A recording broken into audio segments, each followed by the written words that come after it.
going to open the meeting for the Granby Conservation Commission at 7:02 p.m. on April 13th, 2021. So starting with the Building and Board of Health permits, we have Chicopee Street, Dan Bernash. Is Dan here? Can you hear me? Yes. Yes, hi Dan, go ahead. That's it, I'm here. Applying for the,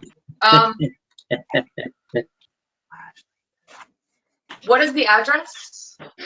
it's just lot 1, Chicopee Street. It's, actually it's north of 223. Basically the end of the street, when you hit the street, look straight ahead.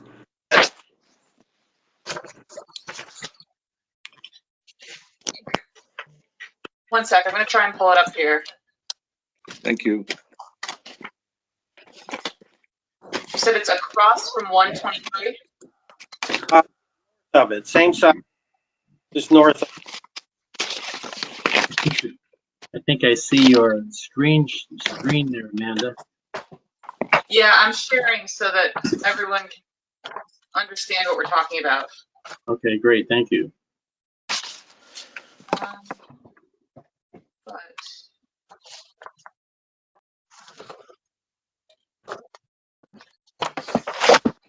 you're 120.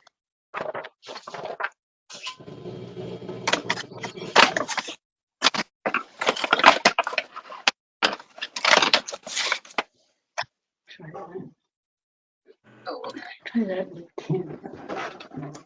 Dan, you said it's north of 223, correct? Correct. Okay, Oh, 2? Okay. yes, 220, I'm reading the sheet here, 223. I think you said 123 as well. There we are, I see it.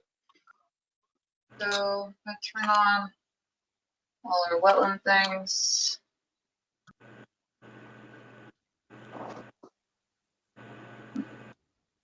Oh, okay, Dan, was that one of Greg Orland's lots years ago? Yeah, it was his dad's. That was Sam's, okay.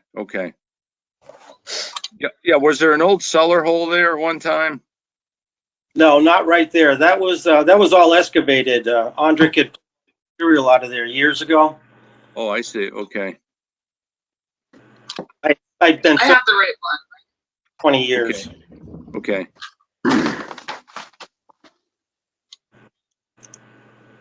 Yeah, I think it's off the road, the terrain rises up fairly steeply there, doesn't it? Yes, it does. Okay. Yeah, there it is.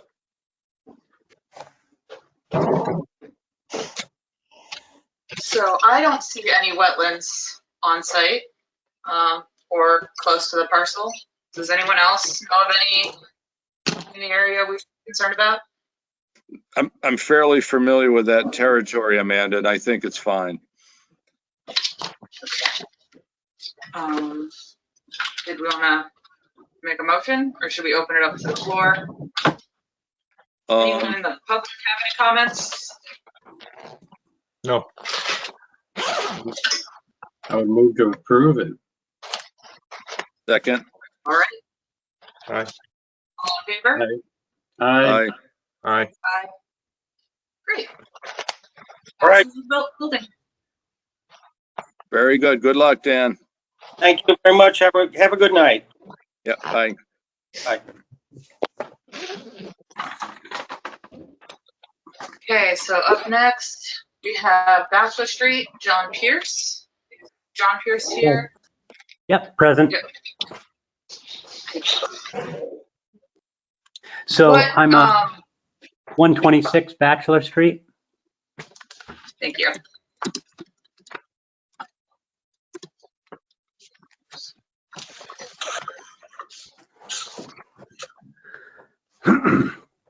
So I'm looking to install above ground pool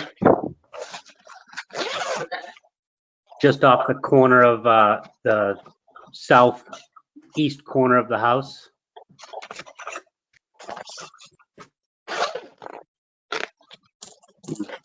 Yes, it looks like you have an intermittent stream that goes through your yard.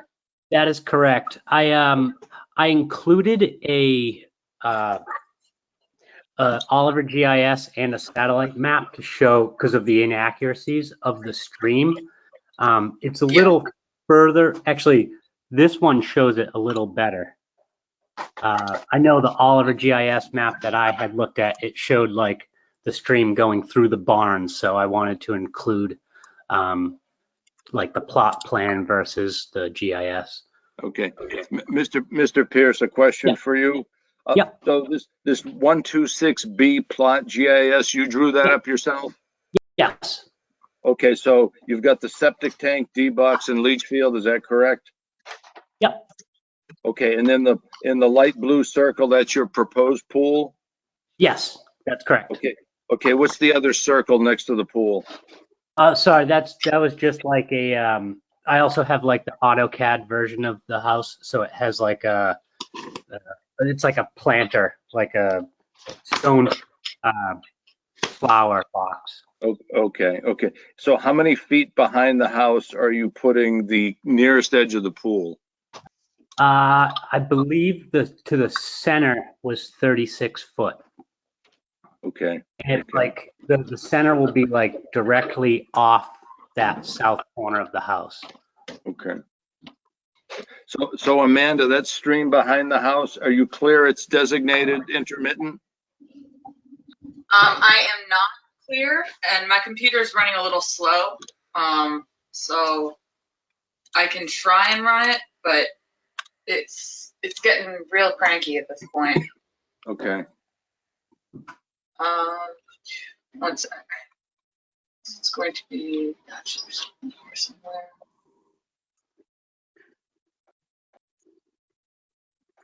I'm just trying to get my bearings where that is. Are you near Kevin Brooks's property? Yeah, right across the street. Okay, that's what I thought. I think in the past, Amanda, we've called that, I think that's a perennial stream, if I'm not mistaken. It might be. I haven't had a chance to actually look it up. And even my Mass Oliver is loading very slowly. But I think that this project is going to warrant a site visit at least, if not an NOI. Right. The question is, Mr. Pierce, how close will the pool be to the edge of the stream? The edge of the pool will be at the closest point, 27 foot to like the stone bank. Oh, okay, so it's not 50 feet so away. 200 feet. Well, even so, it wouldn't matter. 200 feet riverfront area, if that is perennial. Yeah, I think there's an exemption for small structures. I think we can go up to 50 feet with small structures, which this may be considered. Still require an NOI. Yeah, let me look at something. Yeah, I think 310 10.02B, it says like a pool can be within 50 feet. Yeah, I'm looking at that. I'm gonna look at that right now, if you don't mind. Yep. Just give me about 2 minutes here. 2 Where's minutes. Marston? You need him. Yeah, I know. He's been to our last few meetings. I know.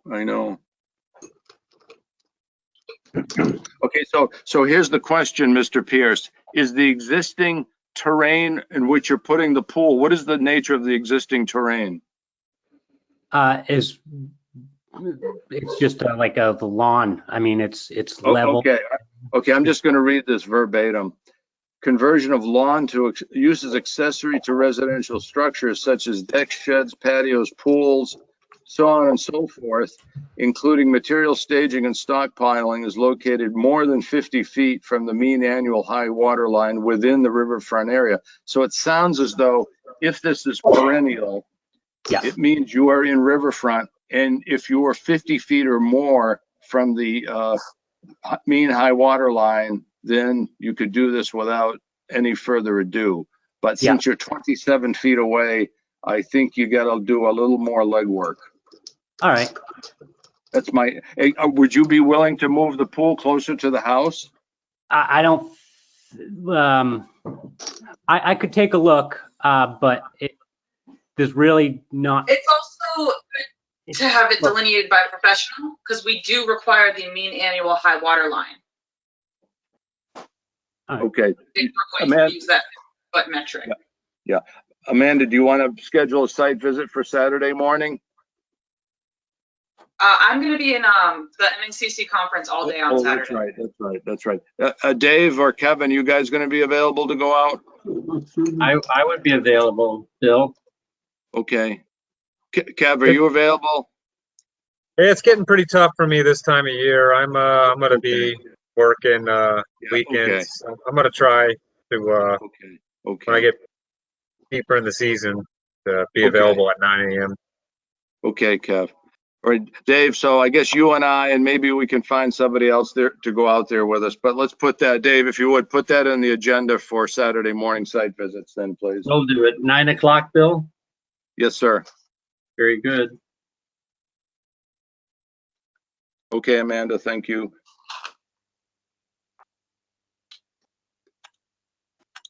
I think we still have to determine whether or not that's perennial or intermittent, so we're gonna take a look at stream stats at some point. Yeah, I tried to pull it up. It's just everything's moving very Yeah, slowly on my end. Yeah, we don't have time to do that right now. Okay.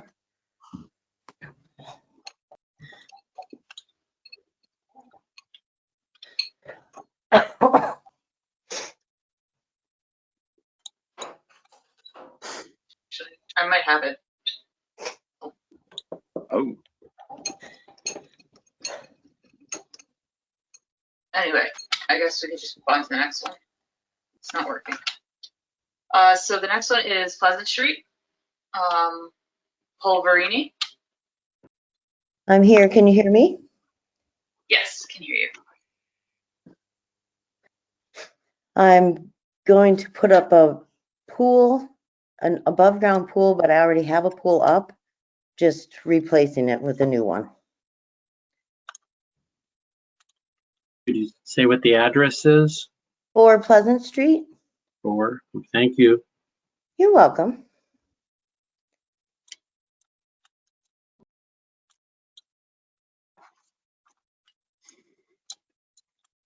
oh, that's on the South Hadley side. It's actually right across from our last site visit. Oh, okay. You're down near Mike Theroux's house. Okay. Yep, I see And you it. said it's going to the same spot? It's going in the exact same spot as the pool that's there now.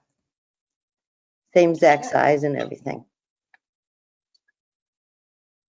I don't see anything indicating wetlands in the area. Anyone else have any concerns? That's a pretty dry area right there. Yeah. Any further discussion? None by me. Do I have a motion? Motion to approve? Second. All in favor? Aye. Aye. Aye. All right. You are all set. Thank you so much. Have a nice night. Thank you. You too. Bye-bye. Bye-bye.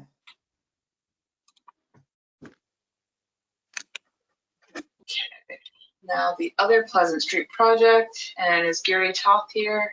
Yes, I am. How are you? Very Hi, good. Gary. How are you today? Can everybody hear me okay? You're good. Yes. Okay.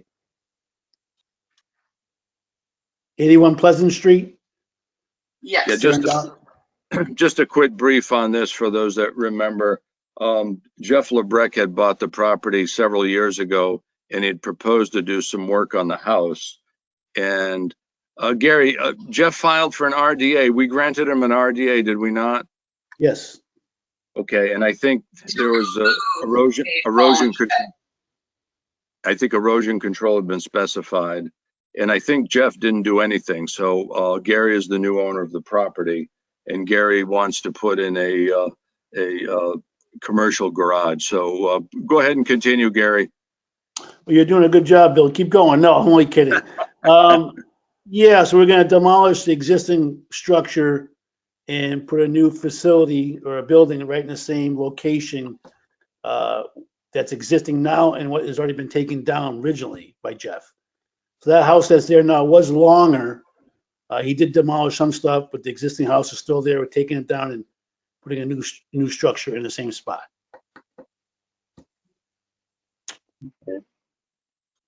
So I guess the question for the commission is, it sounds as though this is a change from the original RDA. I don't think we could roll over the RDA to Gary's work, so it would make some sense that he gets some sort of a new permit. Yes, the old permit was only for the demolition of like this one part of the garage area. But Okay. we definitely want to go and do a site visit because I honestly believe that there are wetlands on this property because the Okay. stream and the culvert down here, it gets backed up really bad. There's water way, way up alongside the road. So I'm very suspicious that the wetland has encroached onto that property area. Okay. Oh, okay. So Amanda, you're not available this Saturday. Are you available the following Saturday for a site visit? One sec. Yes, I am available the following Saturday. Okay. Yeah, I recommend then we have this site visit, not this coming Saturday, but the following Saturday. Is that the 24th? Yes. Yeah. Is that okay with you, Gary? Yes. Okay. Okay. Because I know, when do you want to start construction on this? Sooner than later, but going through the process is more important. So whatever we got to do to get it done, let's go forward with that first. Okay. Thank you. Okay. So let's go on the 24th then, Dave. All right, and 9 a.m.? Yes, sir. Okay, great. Thank you. Thank you. Appreciate it, guys. Thank you. Okay. Thanks, Gary. See you then. Take care. Yep. Bye-bye. Next item on the agenda is the NOI from last year on Bachelor Amanda? Street. Amanda, can you hear me? Peter? Yes. Seeing it, whereas you're at the point where you have building permit applications, I emailed you information. I'm wondering if you can address Cold Hill at this point. Yes, we can do that. I know Bill has to recuse himself on this one. Yeah, I'm going to go get a cup of coffee, so I'll be back in a few minutes. Thank you. Okay. But Dave did make it out there with me. Yep. He at least. Wenda's not here today, but yeah. Did you get my email with the drawing? I Yep, did. I'm gonna pull it up right now. Oh, okay, good. Yeah.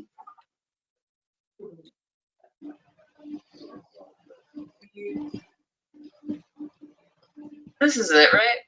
Yes. Yep. Okay.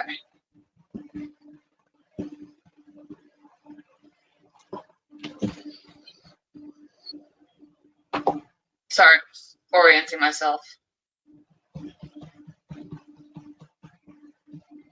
Did you send us the other, like the full layout as well? I did not, Okay, because I figured you wouldn't be able to print it. It's on large paper. gotcha.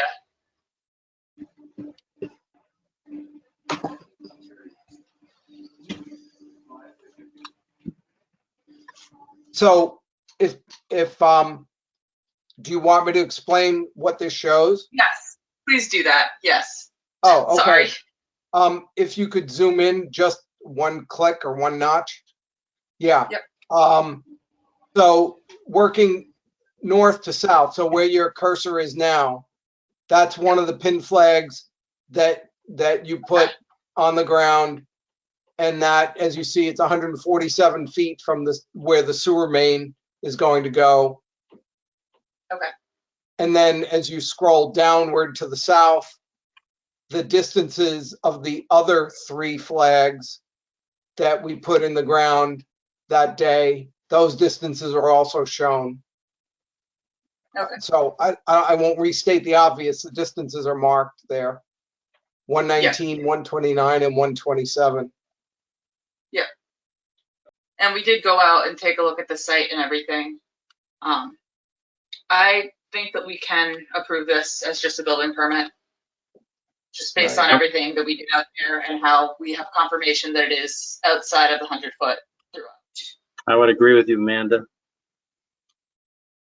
Kevin, do you have any questions? Let's put you on the No, I'm spot. good. Okay. Anyone else have any comments or concerns? Probably not. Okay. I will make a motion that we approve this building permit. I'll second it.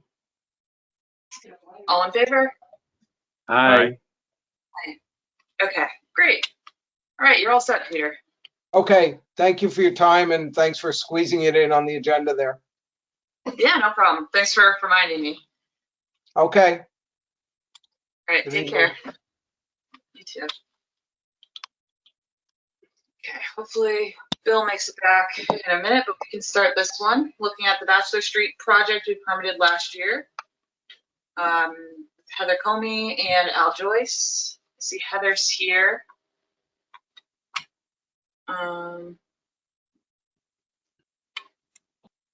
Anyone else here for this project?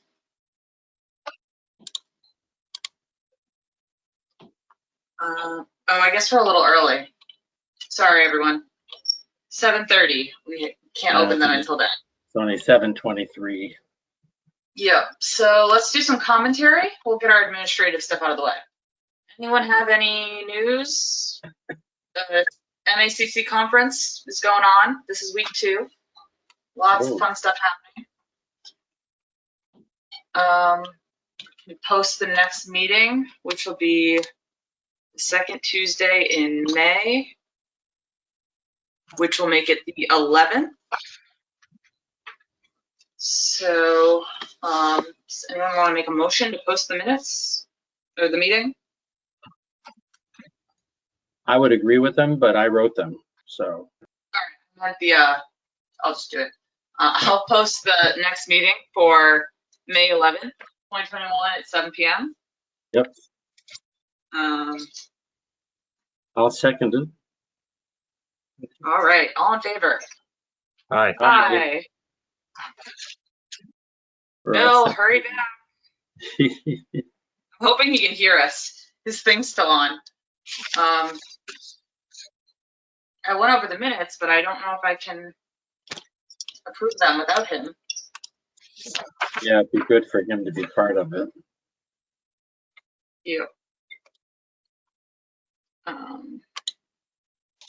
Trying to pull up. Did you see any bills to pay in our folder for today? I saw requests. I didn't see any bills being paid. Okay. Something about correspondence. This might not be. Not what I'm looking for. Yes.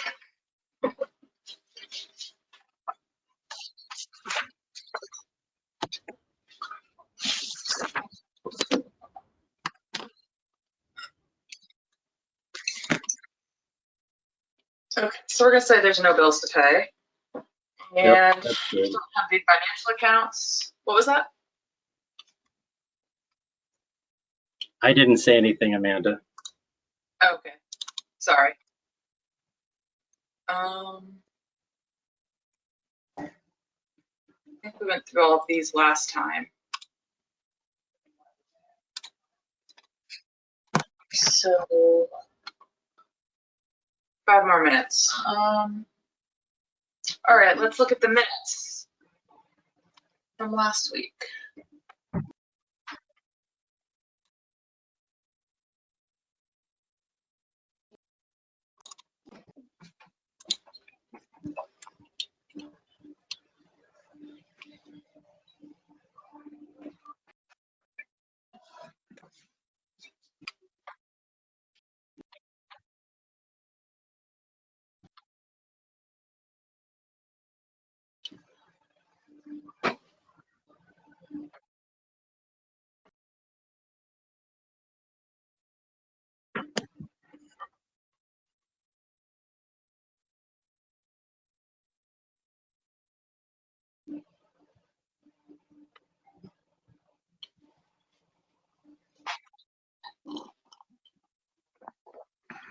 Oh, Bill, welcome back. We are finishing up some administrative stuff duties before 7:30 when the hearing's open.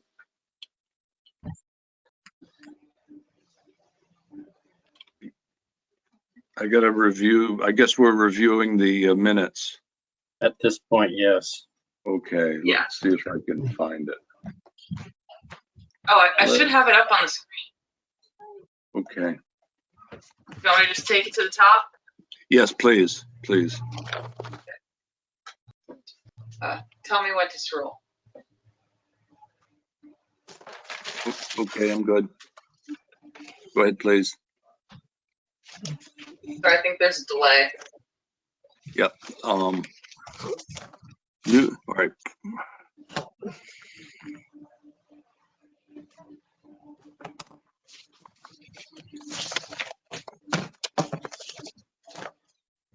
So this 107R Carver Street, where does that stand?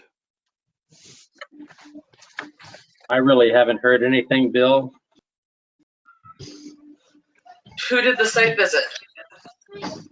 It was myself, Dave, Dave Desolé. and Wenda. I went to. And Kevin was there. Yeah, Kev was there as well. I'm just curious, dumb question, but what was the date of our last meeting? March 9th. Ah, okay, okay. All right, so that will be up for discussion this meeting then, okay. That's right. If they came back. Yeah, okay. And the visit was on the 13th of March, Bill.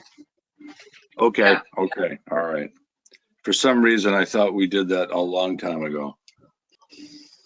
I mean, it feels like it. No. Okay, I'm good if you want to scroll. Thank you.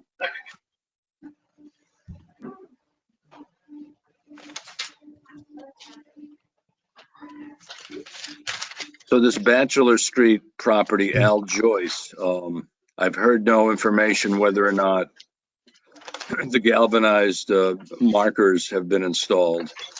Have you? I have not heard anything, but they are the first one on our hearings, which will start in 1 minute. Okay, So it's through. Heather is here, so she might have heard something. okay.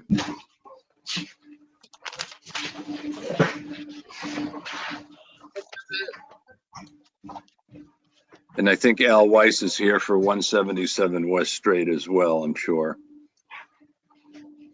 Yep. Okay.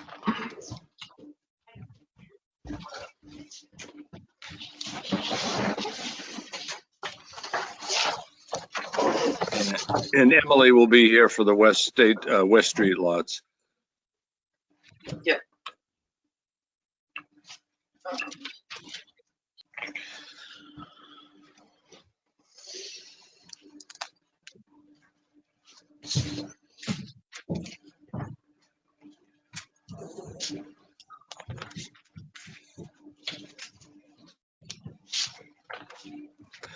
And we've got a flock of information on the Eversource project. Hopefully we can close that out tonight with some luck. Yep.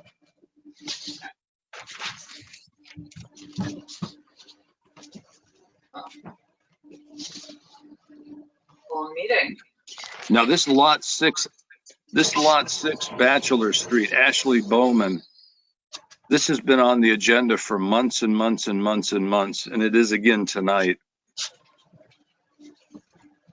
And we do have that little note. So if we have no action on that tonight, I recommend we remove that. Yes, let's remove it. Okay. Yep. Phillips Circle, I think we have new information on that project. Yep.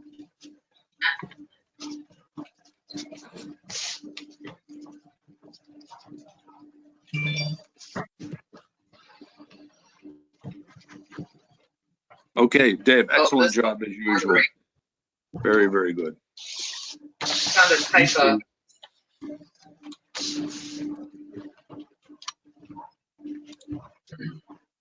Oh yeah, one typo. Well, one typo out of 1,000 words is pretty good. Where's the typo? All right, so, It's a you put, bordering. you put boarding, Oh, like boarding plane. Okay, so I make a motion that we approve the minutes from last Second. meeting. Okay. All Second. in favor? I'll- All in favor? Aye. Aye. Aye. Aye. All approved. All right, great. With that one modification. Oh, why did I do that? Cancel. Okay, so it is 7:32. We're gonna go into our public hearings and appointments. So the first one up is Bachelor Street lot we permitted last year with Heather Comey and Al Joyce. Is anyone here for that project tonight? Okay, hearing none, I am going to move on to the next item. Because they're basically all set. They just have to move forward once they put their stakes in. Is that correct? Now, hold on. Oh, no, I retract that. That's fine.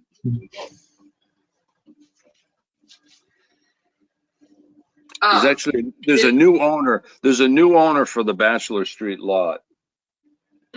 No, I know, but we spoke to them. We told them what type of things they could use to put in as Yes. markers. Yes. But they don't have to re-permit anything, do they? No. Basically, we just- But they should advise us when they install their wetland markers so we can review them in the field. Okay. Well, I hope we conveyed that.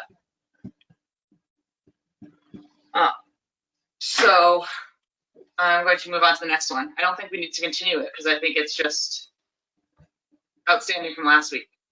Yeah, that's fine. No problem. The next item on the agenda is the enforcement order on 53 Porter Street for the dewatering of the pool area into a wetland.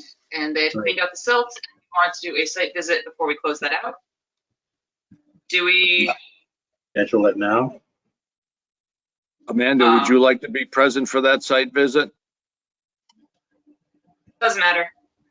Why don't we do it a week from Saturday when you're available? Okay. So it'll be the 24th. 24th. Yes. And I'll talk to Kathy and she can advise the owners that will be there on that Saturday morning. Okay, great. Get Thank that you. out. Next item on our agenda tonight is GCC 2103 NOI 165-034 filed by Cold Spring Environmental Consultants Inc., representing Glenn Martin, the owner, for a proposed barn / placement and existing grass structure area at an existing single-family home with regards to 177 West State Street and known as map 3C Lot 9 in the town of Granby. Martin, Alan Weiss here today. Greetings, I'm here. Hey, Al. Great. Hey, how are you? My Good. laptop wire just fried, so I have to work with the iPhone here. Bear with me. All right, we're good. And just Okay, to note so- to anyone in the audience, if you're not speaking, could you please mute your mics? It causes a lot of interference and feedback. Sorry. Did anyone get a chance to go look at it? I know that's what you mentioned. Bill, yeah, we- did you go up there? Bill and I were there on the Yeah, we 13th. did a site visit. Yeah, we did a site visit on the 13th of March, I believe. Yes, we did. Okay.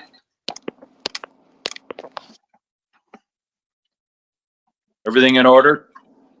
Well, just a little, and Al, you being a geologist, it looks like the northern part of the site, there's a lot of fill on that site from what I gather. Yeah. And there's a lot of invasives. And Absolutely. Yeah, and part of your mitigation effort, I trust, was to remove some of the invasives. And some of the trash, frankly. Okay, yeah, there's a lot of trash on that slope. Yep. I hope those high bush blueberries you plant are gonna take, because there's a lot of competition from other stuff there. Yeah, I agree with you. Yeah. Yeah, okay. But in concept, I think you're doing, again, it's the best you can do on that property. Dave, any comments on your end? I don't. I like the proposed project, actually. I think it's going to be an improvement. So with the recommendations we've already made, I would think we should be able to approve it, Bill, from my vantage point anyway. Okay. Now, was Wenda out there with us, Dave? No, it was you, myself. Kevin, were you there? I don't think so. Were you? I think you were there, Kevin. Is Kevin still here? Yeah, Kev, you were there, weren't you? I think he was. Yes, I was there. Yeah, Because we went to Kevin, the other side. Kevin, Wenda any was there comments? too. Yeah, any comments on that site? Anything else you'd like to see done or done differently? No, I like the blueberry bush idea. I like that. And yeah, you're right. It's going to be tough for those to take, and it's going to definitely take some work. Yeah. Yeah. I can make the recommendation that if a better plant is recommendation is made, that's fine with me. Maybe a red maple or something. I mean, I think the type of plant is probably less important than just getting some things to take there. Yeah, again, it's probably all fill. Yeah. The soil probably does not have tremendous nutrient value. I agree. So again, I'm just, Amanda, you might have a comment, or if Emily's listening, a comment about something that Elderberry. Alderberry. Yeah, if you just got live stakes and staked them in, because they can grow in pretty much anything. Okay. They Yeah. are Yeah. they like hydrophobic conditions, but they also can be grown in dry sites for people who do. That would be an option. Yeah. I'll throw out. I'm sorry, I didn't mean to over talk. Oh no, you're fine. No, I'm actually right now in a graduate course at UMass on ecohydrology, where we talk a lot about appropriate vegetation. So I think that might be an option. Obviously, it's a ripe site for invasives. There's no question. Yeah, I think live staking is the way to go. I've done live staking on sites like that, and the live Yep. stakes are pretty tolerant and they're pretty robust. And I think the chances of having the live stakes survive is much higher than high bush blueberry in that environment. I would agree. Yeah. So let's go with Sorry. no, let's go with an elderberry, or whatever is an appropriate planting, but a planting that basically is going to work for. Yeah. So since this is an NOI, we'll just put native plantings. Does that work? Sure. Well, native live staking. Okay. I mean, we can use The some live of stake is good because you'll get the slope. Excuse me, you get the slope stabilization as well as something that might crowd out some invasives. So I think that's a good choice for two different reasons. Yeah. Were we specifying the amount? I've put 3 on there at the spacing, but I would say 3 or more. Okay. Yeah, maybe something on 6-foot centers would be reasonable. 6-foot centers minimum, or maximum, I should say. Maximum 6 foot on center. So we may end up putting in a dozen plants or so. Okay. And I'll put that we recommend staking, but again, I think we just missed the season for live staking. So it might, unless they do it next year. But again, a combination is always good because then you have a better chance of survival. Certain plants will be happy long. Yeah. So, were there any other comments with this project? Well, the question is, Al, when does your client wish to start the project? I think as soon as possible. Okay. That's correct. Hello, I'm Glenn. Hi. I'm the owner of the property. And yes, I'd prefer to start as soon as possible. And Okay, I'm okay. open to planting the whole series of bushes there. That sounds good to me. Okay, Mr. Martin, thank you. So again, this is an NOI, I trust. So we're gonna have to type up the order of conditions on this. Yes. But I think it'll be pretty quick. Okay. This is Al, nothing did you compared to- file this using EDEP? Oh, of course, yeah. Okay, did you send it to us under your nickname? I'm not sure I shared it with your nickname. Do you want me to do that? Yeah, share it with Granby 21, and then at least whoever from the commission goes online and fills it out, it'll expedite the process. So Granby 21 is your nickname?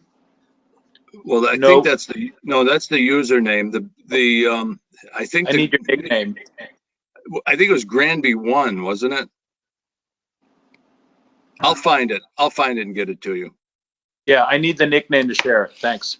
Yeah. The nickname and the username are not the same name. No, I've been working with EDP for 5 years now. Yeah, you're right. Yeah. Okay. Thank you. We'll get that Yep. to you. Thanks, Al. So if I Okay. may So interrupt, I'm just wondering if a series of forsythias would be acceptable. Forsythias are not a native, Yeah. so I think we would prefer they be native plants in the Riverfront buffer zone. Okay. Okay, that's fine. Just a question. Red twig dogwood is another one. Oh yeah, silky dogwood live stakes grow Yep, that would be beautifully. They grow beautifully. But like the red twigs are kind of a fad right now. I don't know if you've noticed. They're everywhere. Yeah, years ago we did a project with live stakes with silky dogwood. We took a hand auger, went down 4 feet, plopped them in, backfilled it, watered them, went to the next one. We put in, I think, 1,000 of them. Oh wow. Yeah, that's a good one. Oh, yeah. Great. So if none of the commissioners have any questions, I'm going to open it up to the public. Anyone in the public have any comments, questions with this project? 177 West State Street. Seeing and hearing none, I make a motion to close the public hearing. Second. I'll approve. Well, we have to close the hearing first, Dave, and then we go through the approval. It's actually a 2-step process. Sorry. Oh, no worries. So we had a second, so all in favor? Aye. Aye. I closed the hearing. Okay, now we can move to approve, subject to the special conditions just noted. And I think we'll have Dave memorialize the special conditions so that we don't forget. Yep. I'm taking the notes. Thank you. So I make a motion that we approve the NOI subject to the conditions as discussed. Second. Just to, and I'm going to reiterate them real quick. A minimum of 3 native plantings in the buffer area. Do we want to require that they survive? Well, I think I thought we would modify that to plantings no further than 6 feet on center along the top of the slope. That's what I wrote down. But what's the width, the area there?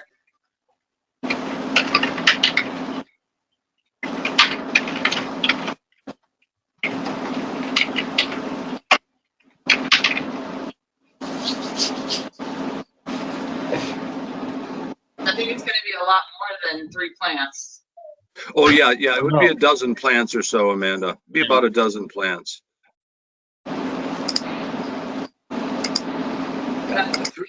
Yeah, 3 is not a good choice because again, if two don't survive, you're left with 1, and that's kind of useless. But I think a dozen plantings would be fine.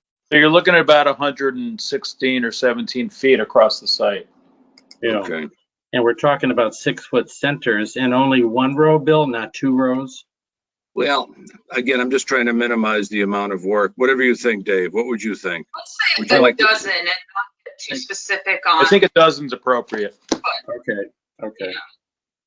And then they can decide how they want to space them or put them in rows or, yeah. Perfect. So, And the objective is to try to Come on, keep come on. out that junk in the future, the invasive stuff. Okay, and I'm also gonna write that the shed will be placed according to the plan. Does that work for you guys? Okay, Yes. so we have a motion and a second. All in favor? Aye. All right, so you are all set and you will receive your order within 21 days. We have to type it up, but Great we'll help. get it to you as soon as we can. Mr. Martin, thank you. Good to work with you. Al, good to see you. You all be well. Thank you so much. All the best.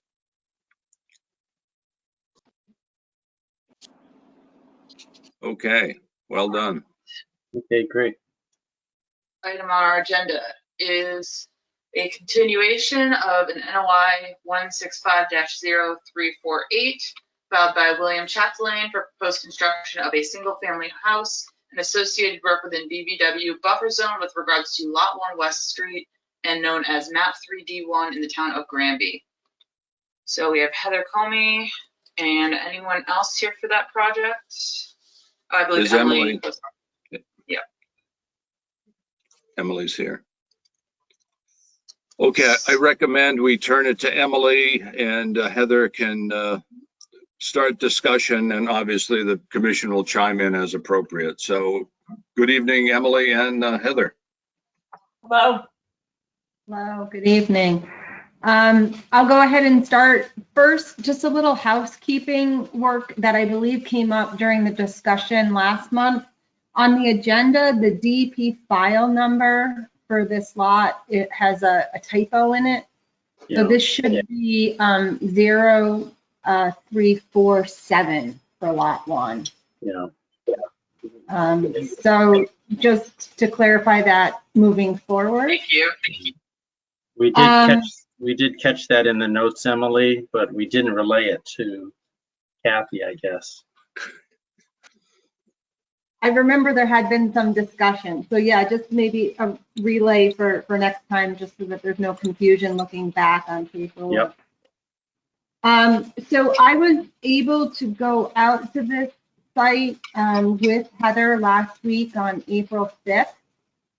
I see that Amanda has control of this screen. Is everyone familiar with this site? I'm kind of slowing my pace so she can pull up. Yeah, I think if we have the site plan, Heather's site plan might be handy if we can pull that up. There we go. So close. There we go. Yep. If you could zoom that in, that'd be great. Yeah, so during the site visit, I was able to review the delineation flagging associated with an W series bordering vegetated wetlands. I reviewed flags 1 through 12. The flagging was visible, the labels were still clear, and it was a solid delineation. I agree with the boundary as depicted in the field and on the plans. There is an internal stream course, which you can see the outline of there on the site plan. One of the topics of discussion during the last hearing was the classification of that stream. So at the commission's request, I reviewed it under our regulations for perennial streams. The stream is not mapped as perennial. It's mapped as intermittent, so it's not a presumed perennial stream.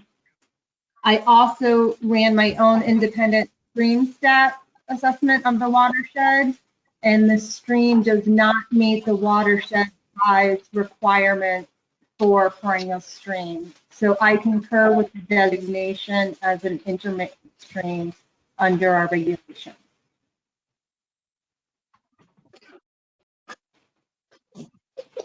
With that determination made, that leaves us with a buffer zone only, single family house development.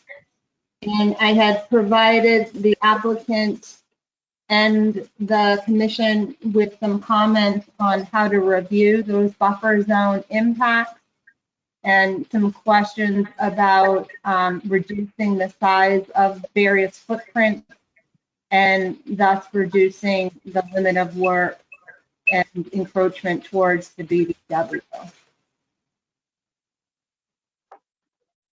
I can delve into those in detail, or I can turn it over to Heather if she has a response. Sure. I spoke with the applicant and site owner, and the house that they have proposed is fairly large. It was specified to fit the house that they want within those parameters.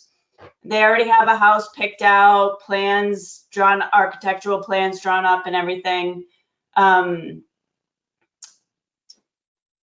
So instead, what I focused on was protecting the wetland resource areas with erosion controls, especially in the area by to the east of the driveway.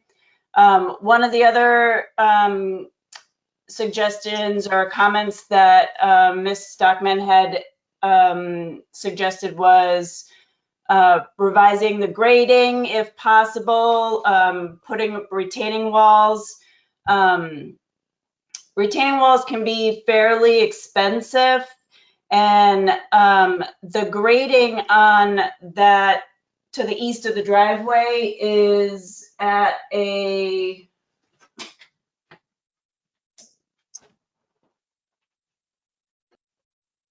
is at a 4-to-1 slope at the steepest part, and the remainder of it is 6-to-1 slope. And to protect the resource areas from erosion and sedimentation, I had originally proposed straw wattles, and then Ms. Stockman informed me that the netting around the straw wattles can entrap animals, mammals, amphibians, snakes. So instead of proposing straw wattles, I proposed biodegradable erosion control blankets. And Bill, I had just sent you, I realized that I had forgot to send you the revised plans. So I just sent them to you maybe half an hour ago. Oh, okay, thanks. I can look them up. Thank you, Heather. Yeah, sorry that was so late. No worries, no worries. To you, but I didn't. So we are proposing erosion control blankets just to control the any potential erosion from the side slopes. I'd like to just get into this. Yeah. May I ask a follow-up? May I just interject a little bit about these wattles? Some wattles use a fabric casing. I know I don't know what brand they are, but I've seen them with an orange fabric casing, of a geotextile casing. In your opinion, Emily, are those okay or not okay? Yeah, so Compost. I typically refer to those as filter socks or compost tubes. That's right. And that is a very stable fabric that they're wrapped in. What we were speaking to specifically was the typical 8-inch straw wattles that are encased in a plastic netting. So it's the plastic netting that we have concerns with. The compost tubes do not present that same issue with entrapment. Okay, because I know those straw wattles with the plastic netting, those are the lowest cost solution, I believe. Those are very inexpensive. And a lot of people like to use them for that very reason. Okay, well, that's good news. So we will not permit them, or I recommend we not permit them on typical projects in the future. So Emily, in order of precedence for erosion control, obviously, straw bales are still fine, in your opinion. Hay bales are out. We don't allow those in town. So the net enclosed wattles are out. The filter socks are okay. And Heather, fill me in a little bit more on your erosion control blankets. Could you send me a data sheet from the manufacturer for those, if you would? Could you do that? I looked them up on New England wetland plants, and they don't have a specification for them, like a drawn up one, but it says that there is a biodegradable one, and it's got the biodegradable like netting on either side with the blanket in between, and there's a description that I could send to you, but they don't have like a visual specification. Okay, so North American Green or one of the bigger manufacturers do not manufacture them? They might. Sorry. I had just looked at New England wetland plants. Okay, no, that's fine. I'll go on North American Green website and see if I can find them. Thank you so much for the commentary. It's important that we discuss this because I was concerned when I got that info from Emily. Okay, thank you. Yeah, I would love if we made a bylaw that banned that plastic netting, because Well, they I think we use should. the straw one that they lay down with. Yep. It's basically the same plastic they wrap the wattles in. I have Yep. found so many dead animals in them, and it's really depressing. Oh, that's Last awful. Okay. It almost didn't make it, but it did. Okay. So I like that. Okay. That is impressed with this plan.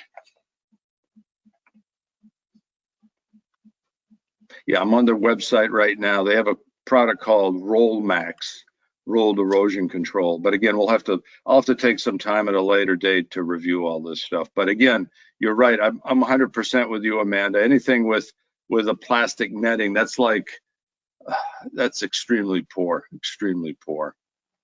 But thank you so much. I did have one more question. Was anyone able to find any more information about previous development in this area? Because I know the neighbors had mentioned having restrictions on staying out of the 100 foot, and that had been actually marked with bounds in the field. And I'm curious, like, what that had been pertaining to previously. No, I haven't had time to look into that either. I haven't, Amanda, if that's what you're asking. I just wanted to raise it to the consultant side in case they had. I have no idea about previous filings. Mark Stinson had mentioned something about a different project, and there was an appeal on it, and somewhere near there regarding the intermittent status of the stream as well. And then I don't know what had happened with it, who the appeal was brought by, or who what site it was for, but it was regarding that stream, and DEP found it to be intermittent. Okay.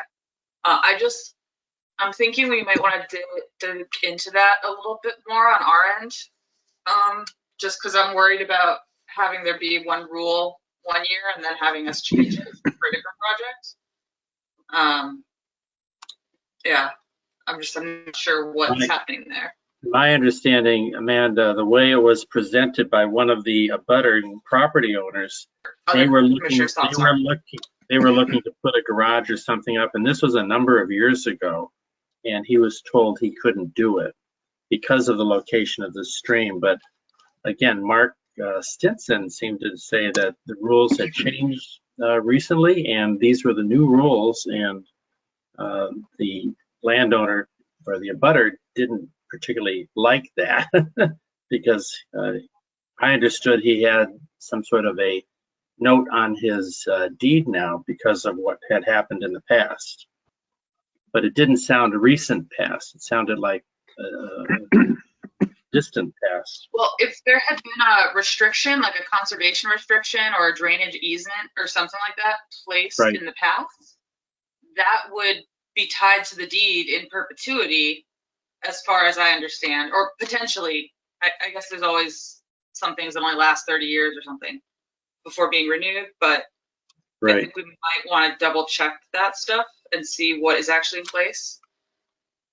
I believe the previous project was permitted on the order of 20 years ago. And so that would have expired, you know, after 3 years. For a, That's right. a conservation right. restriction? No, but if the commission had issued previous order of conditions, That's not what I meant. Sorry. I meant like an actual conservation restriction on the deed. Oh, I a looked at CR, really? anything. I meant for the neighbor. Oh, The that I neighbor, don't know. neighbor So to remember the they east. mentioned there were stone bounds and they weren't even allowed to go within a certain area? Right. So that could have been like a more permanent thing that's tied to the deed. And so allowing someone then to build within that area, that's gonna be a big mess of legal stuff. So I just want to like double check it, because working where I am right now in Framingham, I'm finding all of these old CRs that weren't properly documented, and it's in all the old plans. So did the neighbor say something was documented on mass land records at the Registry of Deeds? He wasn't don't that remember who it specific, Joe. He wasn't that specific, but he did say if this project moves forward, he's going to go back and get that restriction removed from his deed. So he would be allowed to do something on his property. Oh, Yeah. He wasn't specific though. That's the thing. But he did say there's a note on his deed that he can't build anything because of this stream that we're now talking about being an intermittent stream. okay. And it could be like Phillips Street, Phillips Circle. Is that the one I'm thinking of? Oh, Jennifer yes, Drive, yes, that area. yes, They yes, have yes. a drainage easement down the center of the area that has been, it was defined as like an easement for the town, but it's a wetland area. But it was basically just to make sure that that wet system continues to function in the future. Okay. So I don't know if this is another similar situation. I'll tell you what I can do during the week. I'll go on mass land records. I'll research the neighboring properties, see if I can find an attachment to any of those properties at the Registry of Deeds. Okay, that'd be Googling it helpful. right now, actually. Yeah. Or I'm searching the registry Yeah, right now. if you can do it right now, that'd be great. I was It's just able to search it. I was just able to search the registry for the subject lot, and nothing comes up tied to the deed. Oh, okay, okay. Yeah, I didn't find I'm guessing it would be the lot to the east of the other lot. What is this lot we're looking at, 1 or 2? So This lot one? 1 and 2 are both part of a parent parcel, so I believe they're under the same deed. at the Oh, okay, moment. okay. So look at the next property to the east that is on the looking at other side of everything the across the stream street. and see if something's attached to that property. I do a very broad search because I found that oftentimes names and addresses and parcel IDs, all of those things change. And Yes. oftentimes you have to kind of Right. like backtrack and Yep, search random yep. stuff. Yep. So I personally feel like we should figure that out and Yeah. what restrictions The were placed on the person- body parcel. Amanda, the person that did a lot of the speaking was Gabe Sawyer, and he was related to 51 West Street as being one of the neighbors abutting this project. And he questioned the wetland report. And he was talking about the vernal pool, which really isn't close to this. It's a ways a bit away, but also the stream. And he Yeah. referred to all this as swampland. So, Yeah, good. David, good point. Emily, could you or somebody point out where the vernal pool is as shown on the sketch in front of us? I think you need to go to lot 2 to be Yeah, I think closer it's on the to other it. side here. Okay, Yeah, it's okay. there. Okay. Oh, it's over Yeah. that way. Okay. Yeah, it's on lot 2 and it would be 144 feet To the east or southeast, I think.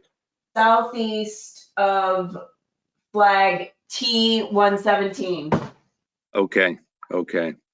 Now, in concert with what Emily's advised on this property, I would recommend we do a site visit on both of, I know we did a site visit, an informal site visit a month ago We did. when we were in the process of determining the status of the stream. But now that we have more information on the build-out plan, I recommend we do another site visit on both of these lots.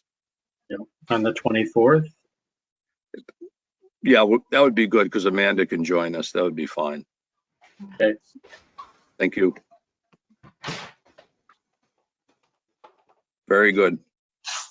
So wait, when is that? It's a week from Saturday. Yeah, it's the last Saturday in the month. Can you make that, Heather? Yes. What, the 24th? It'd Yeah. be Let's say probably 10 a.m. 10 a.m. at that, yeah. Yeah, because that's our third one. Yep. I just.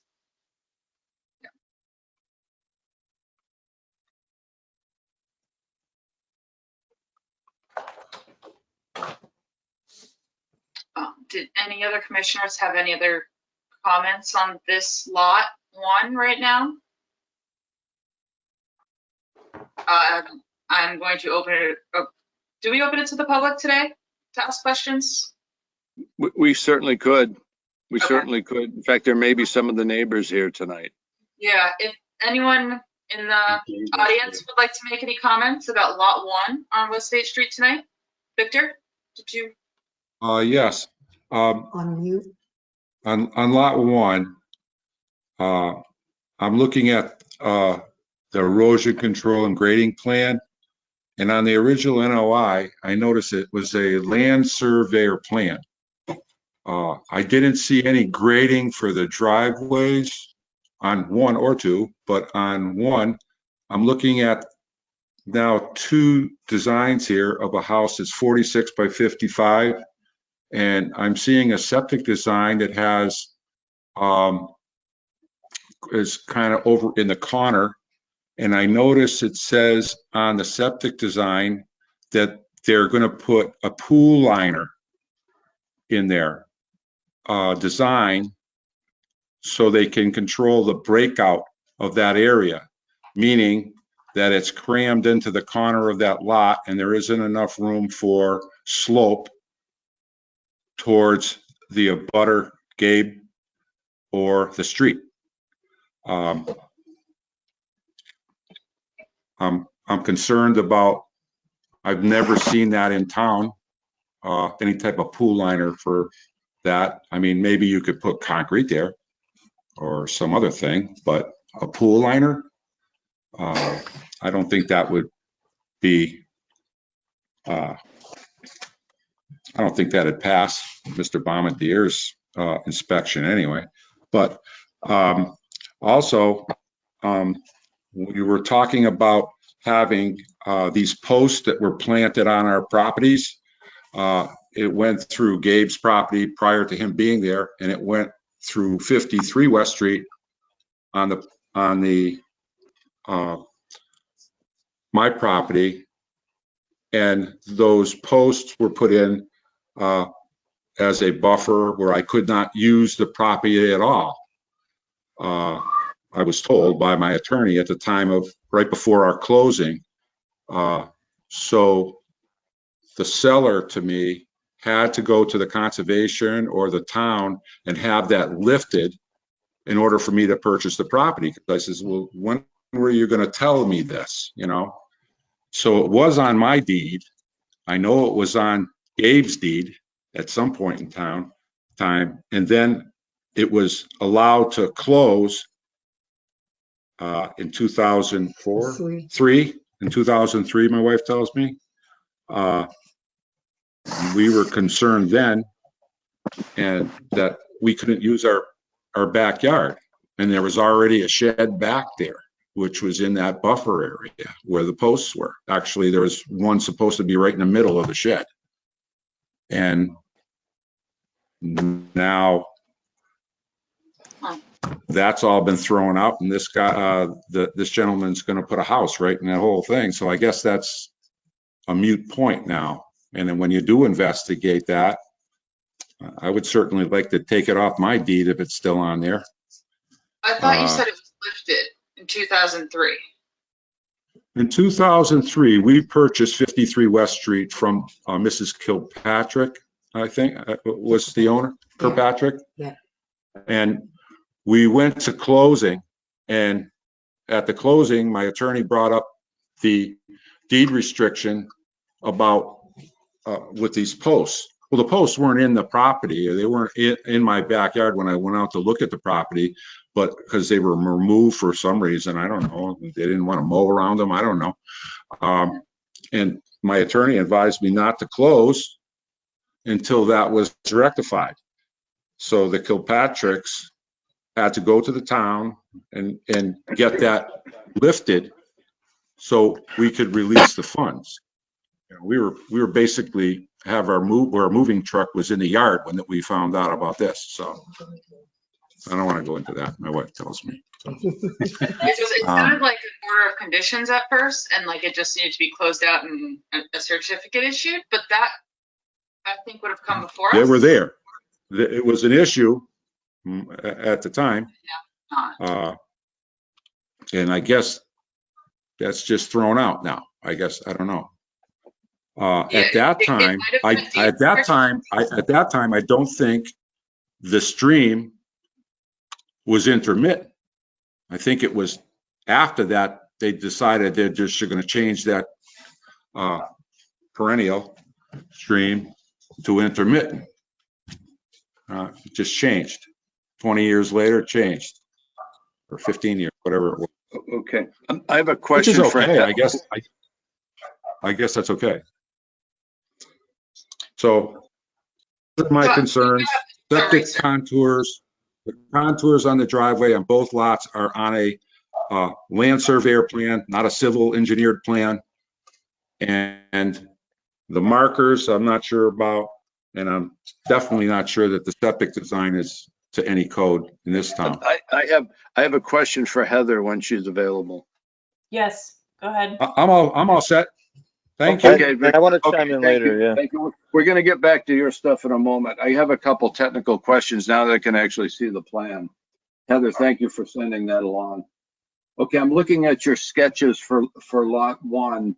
I see a sketch to the left and a sketch to the right. The contours are different. Explain to me why the contouring is different on both sketches. So the one on the left, if you can see above it, it says septic design. And so that is specifically just for the septic design. And the sketch on the left is the erosion control and the grading plan. And the one on the right. Okay, the one on the right. Okay, so you're saying the one on the right actually supersedes the one on the left with respect to some of the work near the driveway and to the east of the driveway. Correct. Okay, now here's a real dumb question. You've got a lot of fill and you have an embankment. Where's the house going to go? How can you fit a house on this property? That's the question I have.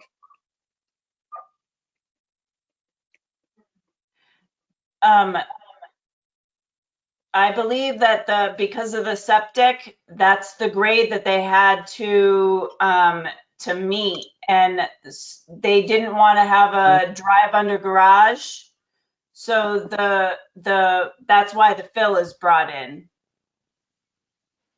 Okay, so the dialog box that says proposing building envelope 46 by 58. Is that scaled? I don't have a scale with me, but is that box scaled? Yes.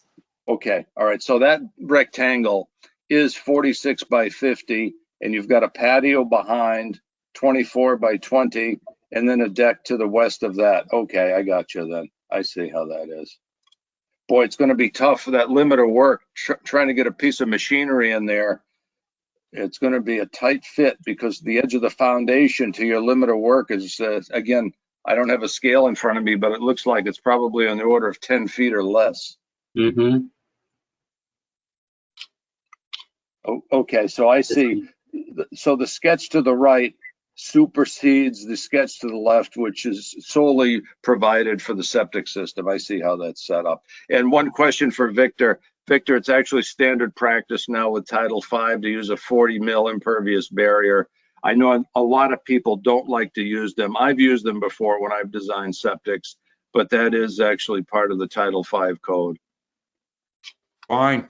It seems to me that your other statement is it's going to be a tough build to jam all of this in that small of an area. Oh yeah. Now the other This interesting is why thing we is, have to go to that other part of Title V and not have the proper slope and the proper runoff.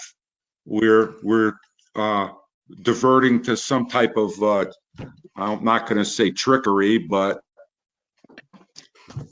other type of. Yeah, well, here's the point. Granby has a local septic reg that says leach fields and reserve areas have to be 100 feet from bordering vegetated wetlands. And if you look at Heather's 100-foot buffer, she just barely squeaks by that. In fact, the edge of the reserve area is touching that 100-foot offset line. Exactly. Yeah, so that's the only place on that lot that you can put in the septic system, period. That's why they had that's why they had to put the 40 mil barrier in, which reduces your setback off the slope, off the 3-to-1 slope on the leach field. So that's that's the reason that was done, I presume, because I've done that myself in the past. Good question, though. Can I just add one thing? I understand that. My feeling is, excuse me, I just want to continue that conversation. My concern is on the abutter's property, there's no grading plan there. So there's no way to know where the water is going to go from there.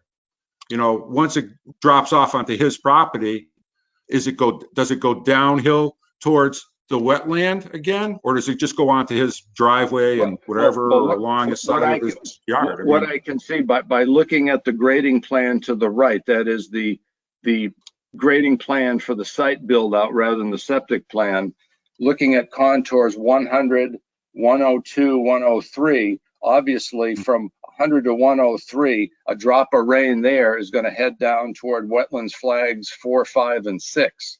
So there will be some propensity for water to flow off of that embankment down into the wetland. There's no doubt about that. Correct. The only way to mitigate and some that of it's going to go towards Gabe's property, right? It has Well, to. again, lot one, the right side of the grading, this computer keeps doing this. This is annoying. Just bear with me 1 second here. Again, the right sketch, which is the site plan build out sketch, the grading sketch, if you will, drops of water on the east side of that on the east side of the house or the east side of the driveway will flow east toward the well. Actually, it'll flow right toward their well. Yeah. Mm-hmm. And it's going to go into the BVW. Oh, now, if the vernal pool were located around flags 4 and 5, that would become a real potential issue. But my understanding now is the vernal pool is well to the southeast of this site. So I don't think this is it's no concern at all in this lot. But again, it's a tight fit. They call it a tight sneaker lot. Exactly. It's a stretch by any means. Yeah, again, that limit of work line. Now, Heather, are you proposing to hard monument the limit of work line? Yeah, and so one of the other comments from Ms. Stockman was regarding the permanent monuments. And the reason we propose permanent monuments is to demarcate the limit of work line for this that gets approved by the commission, so that if future owners will be able to visually see in the fields, because they won't have the plan in front of them. So the monuments are there to visually demarcate the limit of work line for future owners, current owners. And I think that could be the monumentation that this gentleman was speaking about, could have been regarding a previous notice of intent that had been filed. And if the stream was presented as perennial, then the permanent monuments could have been at that 200 foot or at a different place. And they're not in perpetuity. They're to demarcate where the commission has approved the limit of work line. Okay, now For the same purpose that if this gentleman wanted to submit a new notice of intent to the commission to revise where his permanent limit of work line is, he would be able to do that. Well, one important point on this project, and I think it kind of slipped under the rug on one of our last projects, is these markers have to be put in before they start doing any site work. I think that's the first thing that we have to require on the order of conditions, is that these markers be put in immediately prior to any site work. What do the other commissioners think about that? Yes, that was the intent, Bill. Remember, I did all of the permits in one night, and then I sent you the notes and told you that one, I didn't have time to finish writing it up in detail. Yep. So, like, that was the intent. It just didn't. That's okay. That's okay. Again, it's a learning process. No worries. I would be in favor of having it installed. All these permanent markers, the hay bale sill fences, what have you, installed prior to any work starting on the site. That makes good sense, Dave. Thank you. It's safer for everybody that way. Yeah, yeah. Kevin, does it make good sense for you? Yes, it does. And you're right. I don't know how a machine's gonna get back there and do any work. That's exactly right. It is. It's really going to be a problem. I can see that. Well, I don't know how they're going to do that. That lot is fairly flat, so to be able to come in and dig or actually the foundation doesn't even have to be dug in too far because it's majority of it is at grade, like it's a walkout basement in the back. And in order to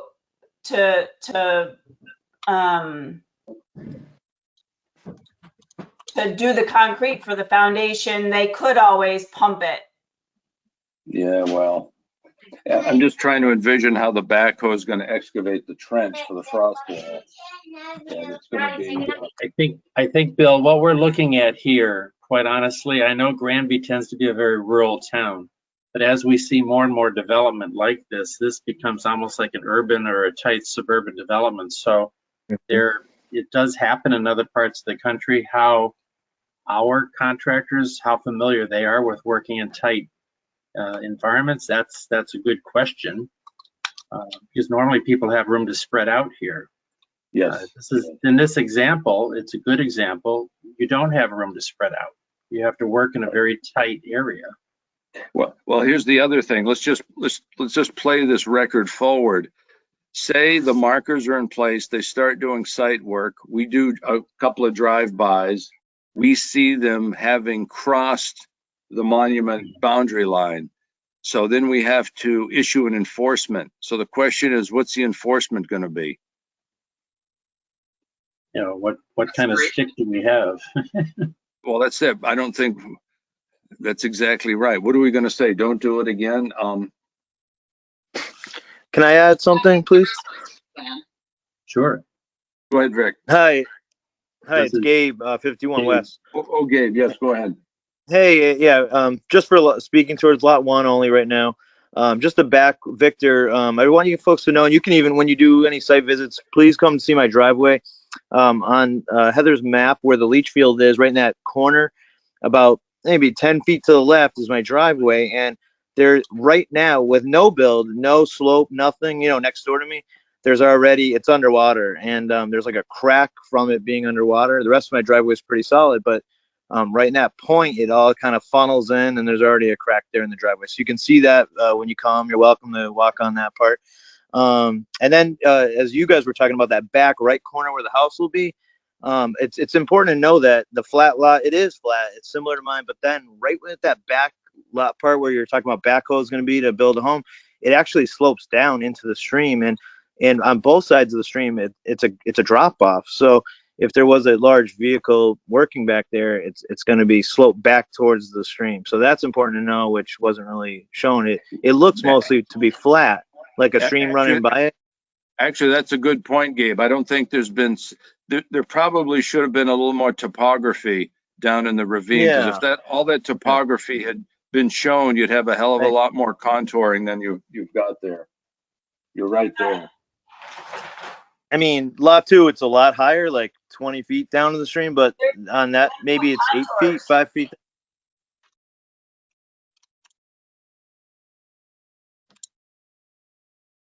95, 96, 97. Yeah, there's 1 foot contours.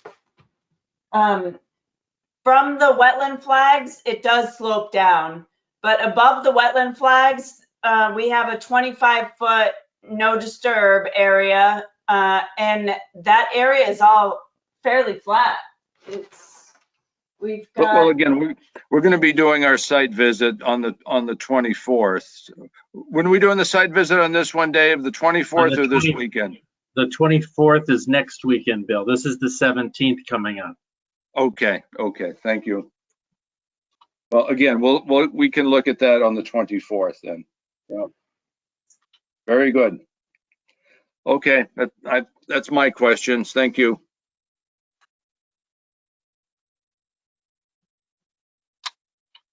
Okay. Any So other comments? Oh, sorry. This, all we're talking about here, Amanda, is lot 1, right? Correct. Yeah, I don't have much more for lot 1. Just what I said. That's it. Yep. Okay, so hearing and seeing no other discussion, do we have a motion to continue this until the next meeting? Yes, move to continue till next month. And a second? Dave will second. All right, and that's okay with you, Heather? Yeah. And that's the 11th of May. May 11th. Yes. So all in And favor? again, aye. Aye. Aye.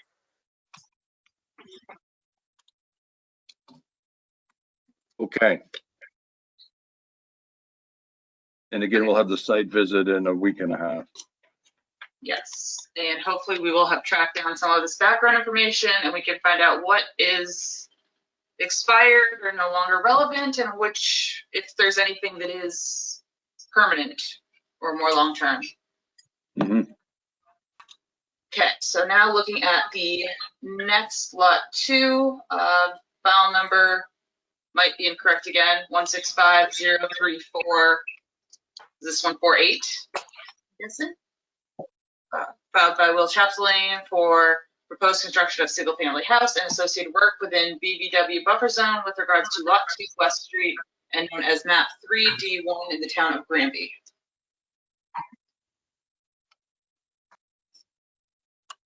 Yeah, we'll have to tell Kathy this number is incorrect again. Yeah. Boy, there's a lot of fill on this property.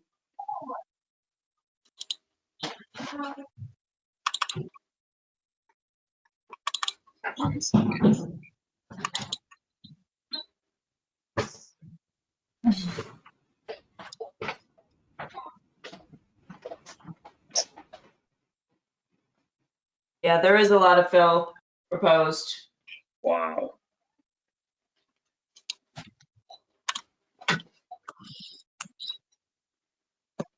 I apologize, my computer's a little delayed.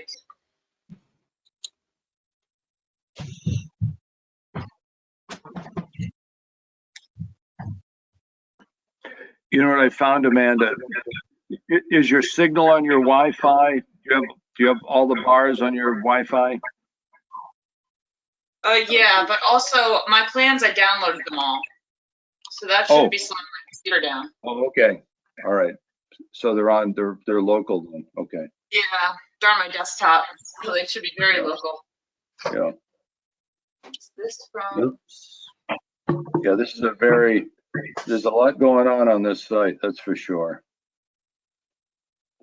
So again, Emily and Heather, why don't you take it away on this one, if you would, please?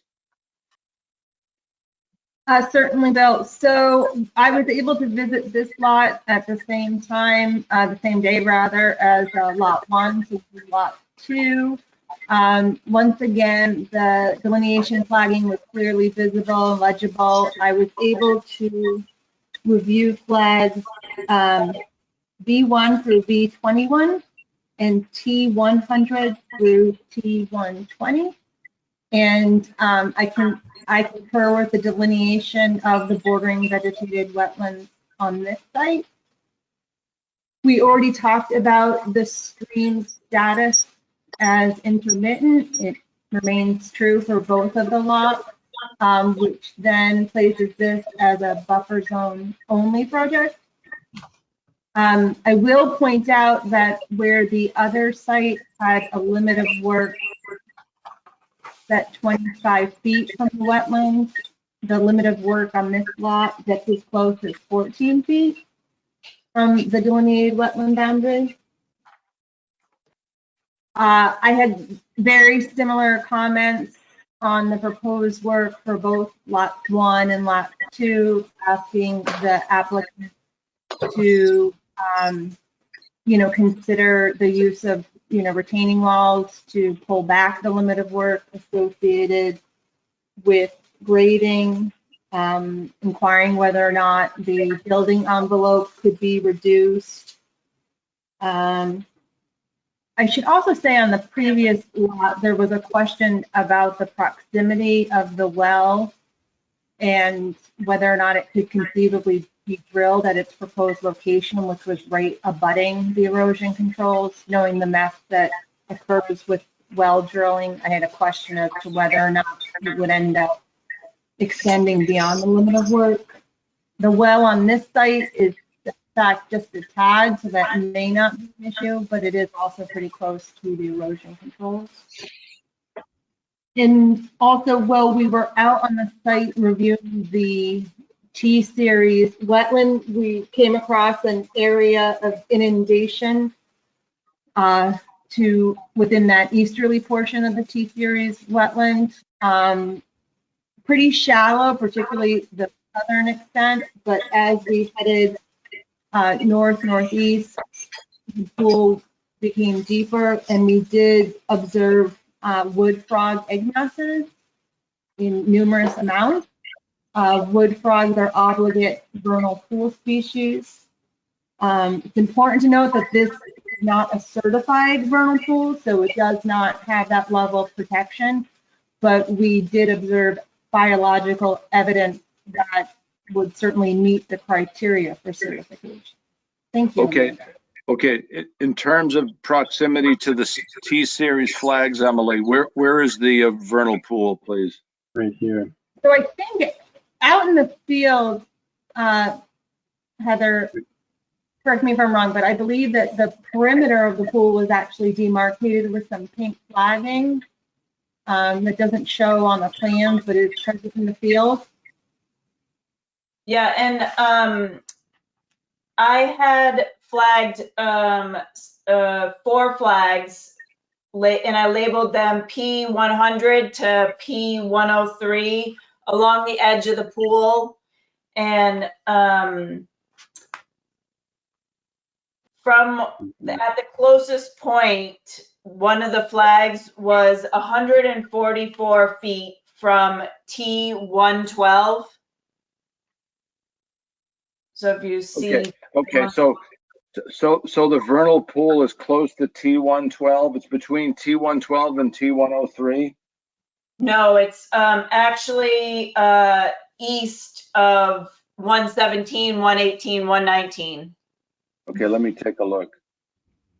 Okay, here's the curious thing. So who owns that land? Is that Mr. Chapdelain's land as well? Yes. Okay, so Mr. Sawyer, are you here? Or Gabe? Yeah, I'm here, and I do have a lot to say about this one. Okay, so Gabe, what house do How you about- live in? Is it denoted 17 So on Gabe the plan? Pula, 51 West Street. Okay, who's Condon? Who's NF Condon? Who's Condon? She's near the vernal pool. Okay, and Sawyer is also Near the vernal pool.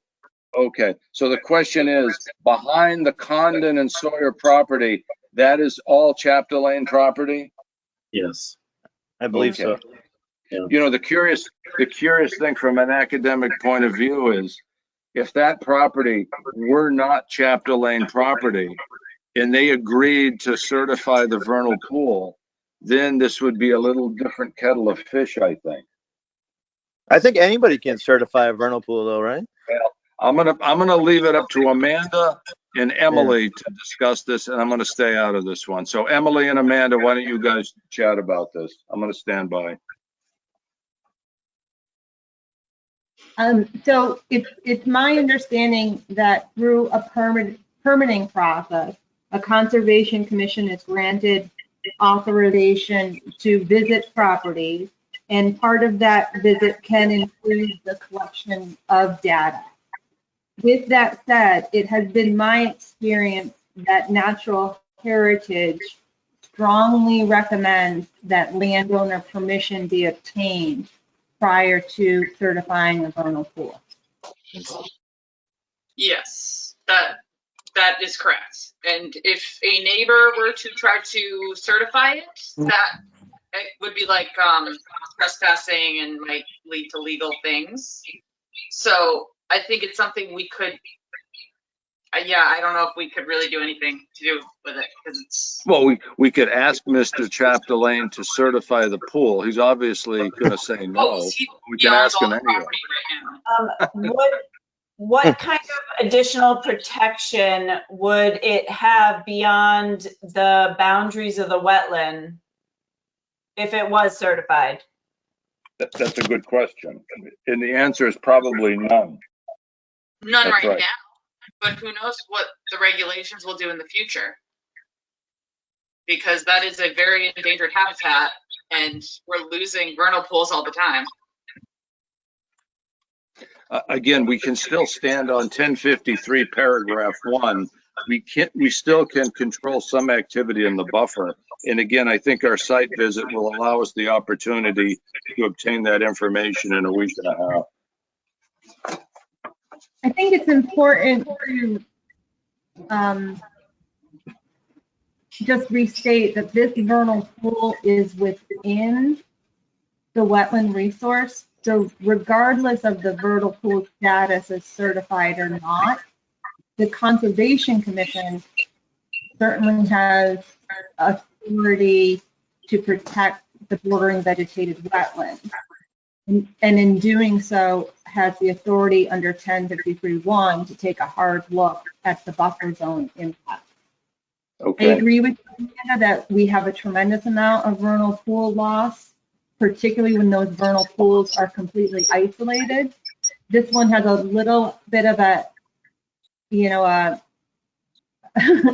a little better chance of protection, or I should say a much better chance, because it's within the established BVW. Okay, so I think the new structures that possibly would imperil the vernal pool habitat would be the southeast slope of the large embankment. Of course, it has erosion control fabric, at least for now. And of course, the driveway and the home are sitting atop it. I suspect we could exert some control over the gutter system on the home. That is what the gutter discharge might do. And again, I think there's other very simple mitigating measures that we can explore with respect to buffer zone control. I just have a So quick question about that. 1053-1 clearly states that the commission can look at the buffer zone impact in terms of whether or not natural vegetation is being preserved, whether or not the limit of work is clearly defined, and acknowledges that the closer you get towards the boundary, the more likely the adverse impact can be. And those impacts are anywhere from the temporary potential for erosion and downstream sedimentation during construction to long-term impacts to shading, air temperature, changes in hydrology. So those are all items that the commission can consider under 1053-1. Okay, so questions for Emily and Heather. From the location of the vernal pool, which again is not shown on the sketch, to the nearest point of the proposed embankment, roughly how many feet is that?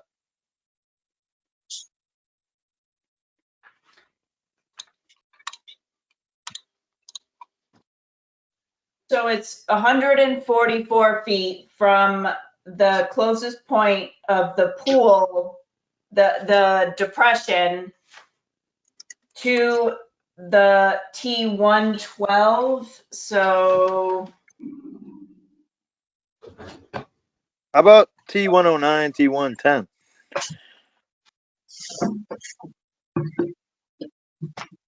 T109, how far is it from there? Yeah, I mean, I put 1 foot in the water and it was 70 feet to T109, T110 around the diagonal to the first flag. Yeah. It is at the closest point to T110, it's 152 feet. 109, same thing. Heather, could you possibly, and I know there's a lot to ask, but could you hand sketch in the location of the vernal pool on this PDF somehow and resend it?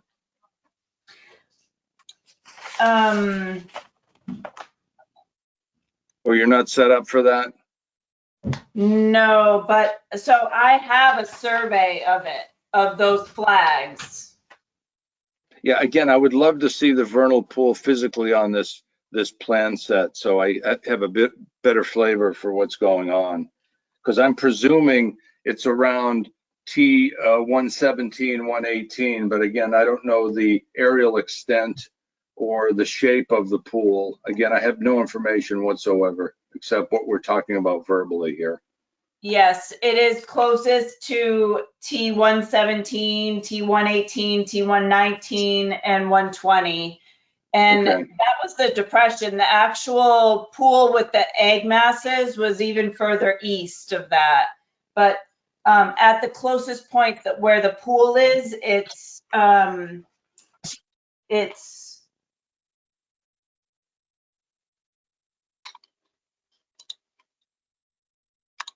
17 feet from 118. Okay. Emily, do you recommend that she survey in the pool itself and add some additional contouring? If the commission is looking for that additional information about the T-series wetland, I think that's acceptable. Yeah, again, I want to know where the vernal pool is. It's not shown on the plan. Yeah, I also have a question here too. 27 West Street, Granby, Jacob Lemke here.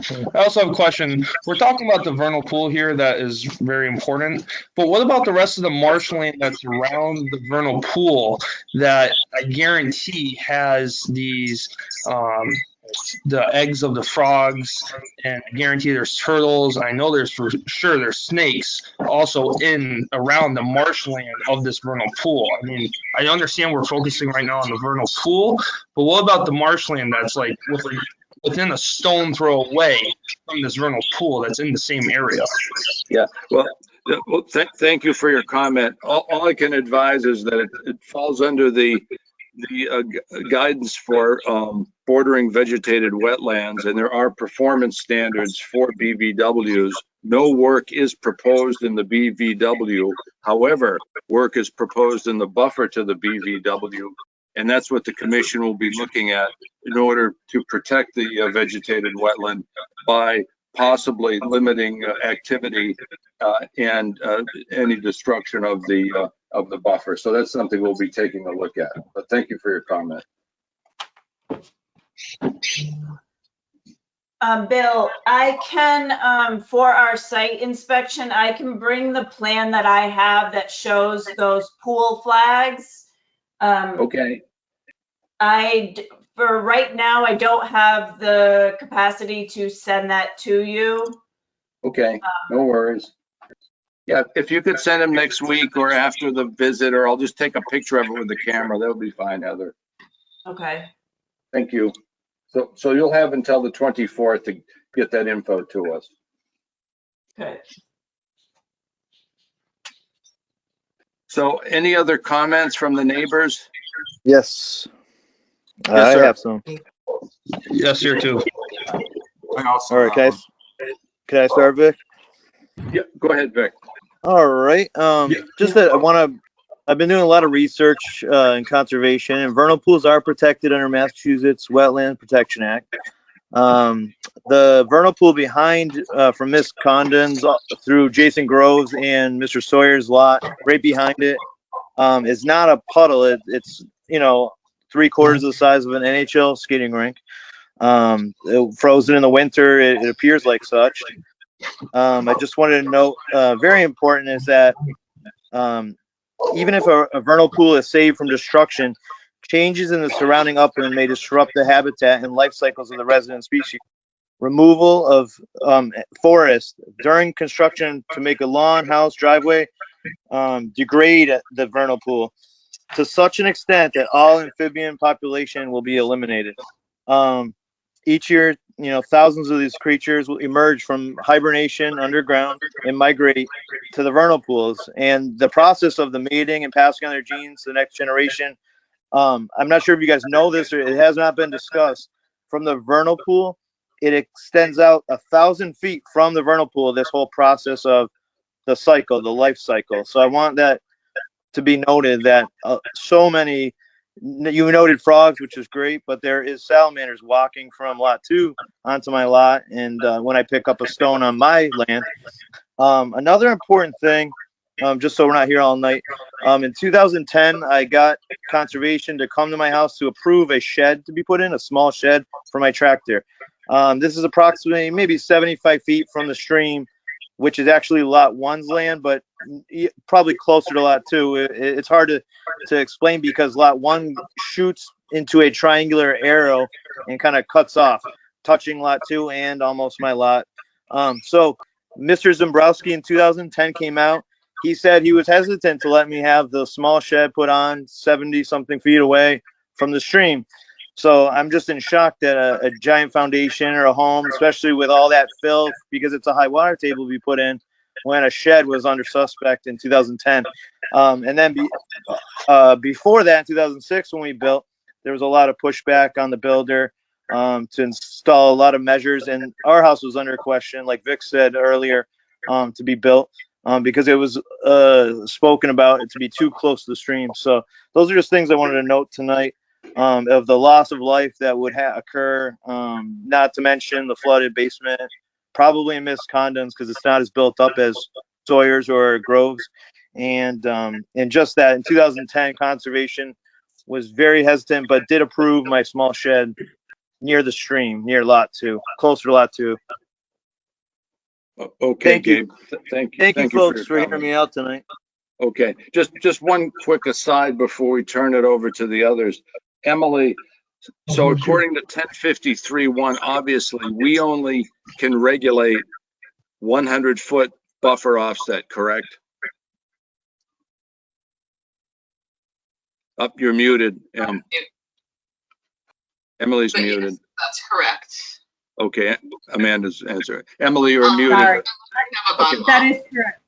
Okay, okay. So Gabe, as much as we'd like to protect 1,000 feet from the vernal pool, the regulations only give us 100-foot jurisdiction. Okay. Okay. Just I just wanted to know that a lot of species will die. Yeah. Okay, thank you. Thank you. Any others from the neighborhood? Yes. Yes, Vic. Leah Condon. Yes, Ms. Condon, go ahead, please. I'm number 17 there. That Vernal pool, when my children were little, we used to go ice skating back there because there was lots of water, and we were able to go ice skating in the back. Well, hopefully you'll still be able to do that. We take care of it. Hopefully, if you leave it alone. Bigger pad, yeah. Thank you for your comments. Thank you. Thank you. Victor, go ahead. Yes, again, as in lot 1, the topographical work has been overlaid on a land survey plan. I think the whole area should have a topographical and grading plan, including the driveways, including which way the water's going to run from the house towards the vernal pool. I'm looking at elevations of 103 top of wall in the back there. Water's still at 28 inches, and it's 105 on the house on lot 1. I think a civil engineer should be laying out these lots, not a land surveyor. And I don't know the gentleman, maybe he is a land surveyor, but it looks like this particular project has been overlaid on a land survey plan and has not been completely surveyed and the topographical that's there now versus what they propose. That's the only thing I'm seeing. I'm not seeing a thorough look at the real crux of the problem here. Which way water's going? What is it going to affect? How is it going to affect the runoff? I just don't see it on these plans. So when you go to look out there, it would be nice if someone had the real plan, a civil engineered plan that makes sense here. These to me is an interesting point there, Vic. The driveway as shown does not show any change in grade on the driveway until you hit the embankment. Then of course it goes up. Of course. But obviously that driveway, when they put the driveway in, if a drop of water from that driveway encroaches on the Sawyer property, the Sawyer could go for a trespass claim, a water trespass claim. And in my firm, we've done a lot of litigation support, not in Granby, but in other communities in New England. And that's the sort of case. I've seen it in other communities. It goes crazy. Oh, yeah. Things get real crazy. But the bottom line is that driveway, here's the dilemma with the driveway. If it's sloped to the west, it's sloped toward the to the wetland. The good news is at least they're near the 50-foot buffer. They're not right up against the wetland, which is good. If they slope the driveway to the east, then it's going to go on the Sawyer property. So you're right. I think whoever designs that driveway has to be very, very careful. One way to design it would be to crown the driveway with a slight crown and then have swales on either side of the driveway. That's another way to do it. So, and have retention areas needed to protect the properties around it, both properties, again, one and two. When we do the site visit a week from Saturday, we can discuss that in further detail. But thank you for your comments, Vic. Thank any you other for allowing comments me to comment. from our people or anybody else? Yep. Here, 27 West Street again. So, back to looking at, you're talking that we're going to be bringing in a lot of fill here, obviously, because it's a lot of marshy, wet land out there. And also look at how much rain have we had right now. And I understand we're saying that it's an intermittent stream, but my pond is the main feeder of what feeds everything out there. And everything out there is marshy year round. Right now, the side of my yard is, you don't even have to dig down an inch and there's water in it. And what's going to happen when we bring in all this fill and we start, changing waterways that we shouldn't be doing, you're going to start changing the land structure that's going to put the water into the back of Miss Condon's backyard. And what's going to happen from there? That water is going to move into my swampy marshland that's on the side of my yard. And other than just the water, look at all the natural habitats that we're going to end up dying out there, like Gabe's saying too. Right now we've had no water, no rain, but you could go out there right now. Obviously, yes, it's an intermittent stream, but it's still flowing. And it doesn't stop. It's never stopped in the 23 years that I've been living here. Well, unfortunately, the observational method, there's a potential issue with the way the state defines perennial and intermittent streams, because it doesn't give due credit to the observational method. At least going from intermittent to perennial. Going the other way, it's a little bit easier. But unfortunately, we're following the regulations and the guidance provided by the Commonwealth. And this does show up as an intermittent stream. And I think we've all done this. Heather's done it. Mark Stinson's done it. Emily's done it. I've done it. And I think Amanda's done it. We've all come up with the same answer.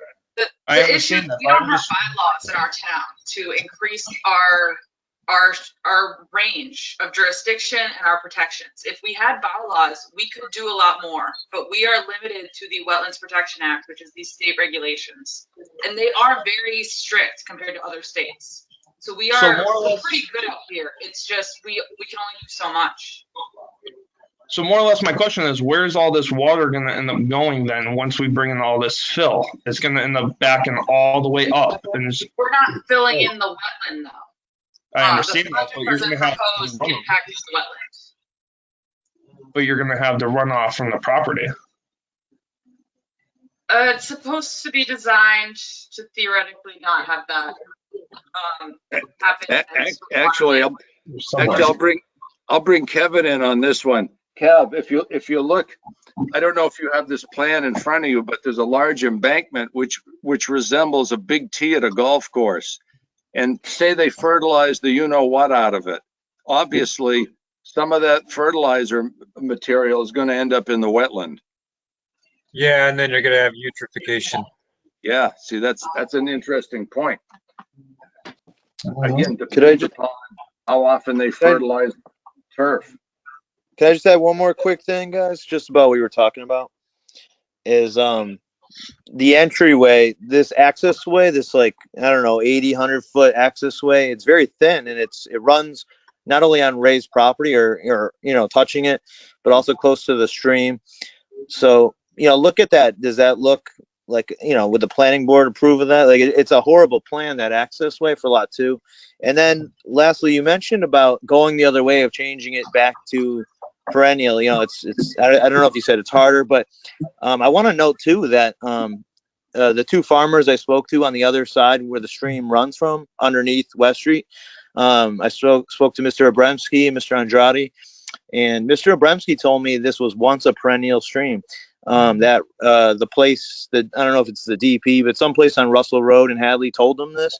And then, so it was changed over time. I get it. But my thought was, and I know no one's really looked into this. My kids were friendly with the Andrades, and we look at the goats and the pigs and stuff like that in the stream. He built his farm so it's into the stream, so the animals are constantly drinking it, bathing in it. He's got fences in it. So these are the things that's slowing it up, not to mention the strong winds that have knocked all the trees into that stream. So when we moved in, it was a very different looking stream. He didn't have as many animals and the trees weren't down. Now that the trees are down, they're blocking the stream flow. Also, the animals and like fencing and things are blocking that flow. So I do believe if he cleaned it up, it could become perennial, maybe not on some sort of map, but it'll become perennial in reality. That's what I think. Okay, Gabe, I think it's 9 o'clock. There's a couple of reasons we should move on, not the least of which is my computer's on about 23% and it's going to die very soon. Okay, thanks. So I move that, Amanda, with your permission, I move that we continue this till May. Yes, I second. But I also want to stress that the regulations are the reason that it's not perennial. And cleaning the stream is bad. And the activities with the animals are agricultural. things we are not touching because there are lots of exemptions and we don't want to take away people's historic activities, but that shouldn't be changing the stream's flows. Just so you know. Very, But very moving good. on. Very But good. what about the wildlife that we're gonna All disturb? right, let's continue this because we got Eversource. We got a lot of work to do yet. But I appreciate Okay. your commentary. But we'll see. Thank you. We can continue this next month. Yeah. Thank you, everyone. So did I second that? All in favor? Yeah, I think so. Aye. Okay. Okay. So Heather, thank you. We'll see you in a week and a half on site, and we'll see you next month at the meeting. Sounds good. Okay. 10 a.m. on the 24th. Yes. Correct? Yes, ma'am. Thank you. Thank you. Okay. Bye. Okay, next item on the agenda is the continued NOI for 1650344, filed by the applicant NStar Electric DBA Eversource, owner Eversource right of way, for proposed replacement of 47 structures along 1113 line right of way, transverse area north to southwest from Bay Road Amherst to East Street South Hadley. 17 of the proposed structures have proposed permanent or temporary impacts in the wetlands, buffer zone, and or riverfront areas located in the town of Granby. Okay, just to start with, Emily's going to handle this for us. Emily, you sent me the draft special that you had edited in conversation with Simon. Did you send that to others or just myself? Just you, I only have your contact information. Okay, I'm going to send this to everybody else right now. So go ahead and start discussion if you would, guys. Thank you. Sure. So at the commission direction, I had some conversations with Eversource as well as their representative GZA subsequent to the last public hearing, particularly regarding the off-site mitigation that is going to be required for the limited project status for work within bordering vegetated wetlands, specifically the tree cutting and change of vegetation type within BVW.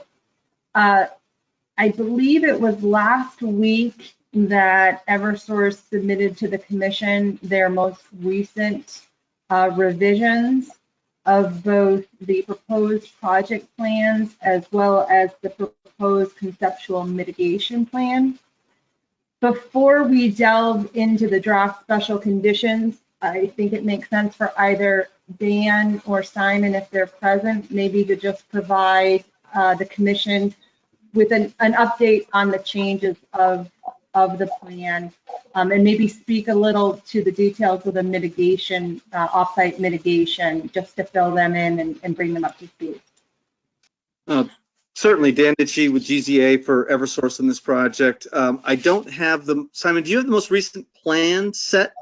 I do. And first of all, can you hear me? Oh, I can barely hear you. Okay, you can't hear me. All right, I'll have to fix that. Give me a moment, please.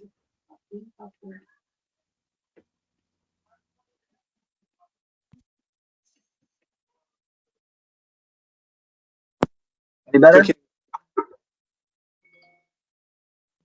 I heard you. Now? Yes.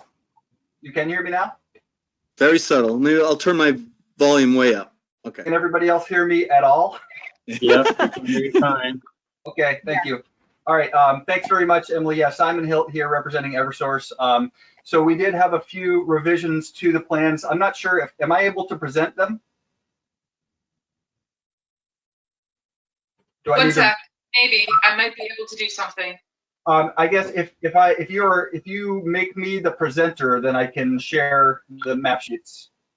Okay, I'm trying right now. Again, we've never had permission before, so I don't know how this works. I have sent it to you. Okay. Is it working? It looks like I can here. Let me see if I can actually share the right screen.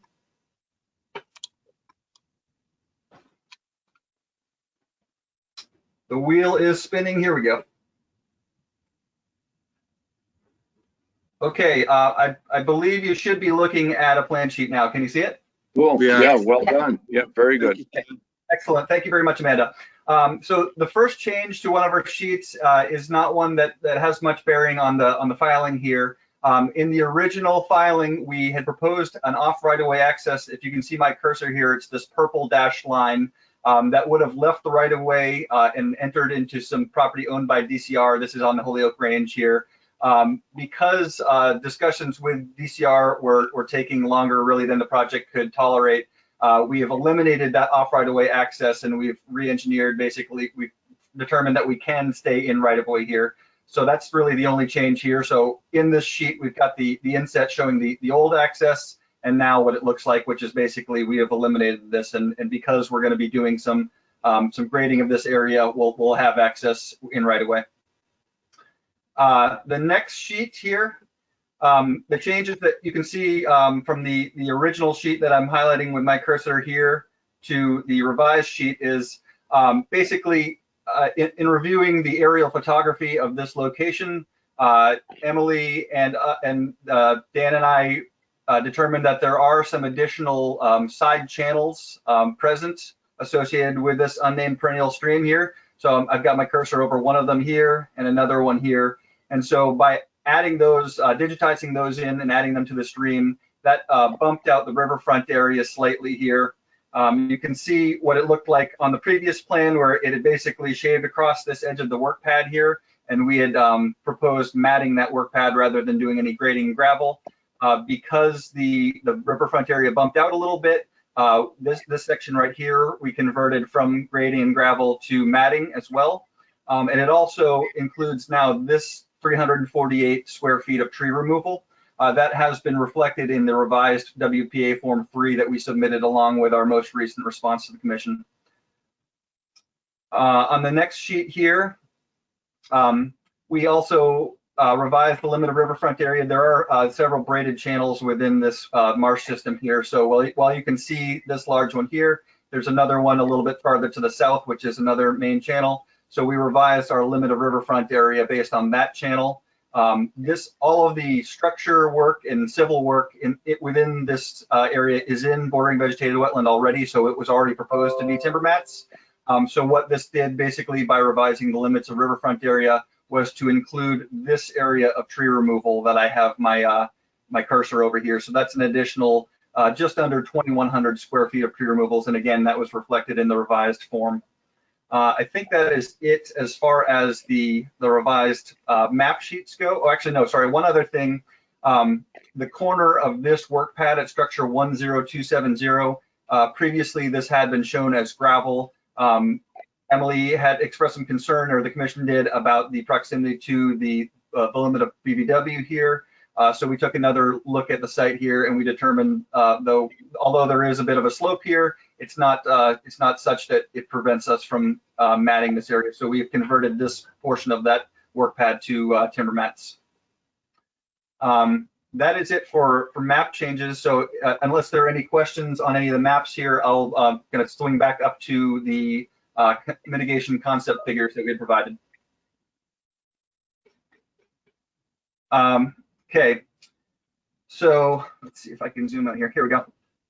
So as discussed at the last meeting, what Eversource is proposing for mitigation to mitigate the impacts associated with tree removals, again, that's 16,400 square feet of tree removals within BVW. I don't have the number within riverfront area on the top of my head here. Is to replace an existing stream crossing culvert on Bachelor Street. So the site location is called out here. You can see these little pink dots here that indicates the ends of the culvert. And this is on a perennial cold water fishery, which has its headwaters up here, close to the top of the Holyoke Range here. There's about 2.1 miles of stream corridor upstream of the existing culvert, and another roughly 0.4 linear miles of channel below the culvert before it reaches the confluence with Bachelor Brook.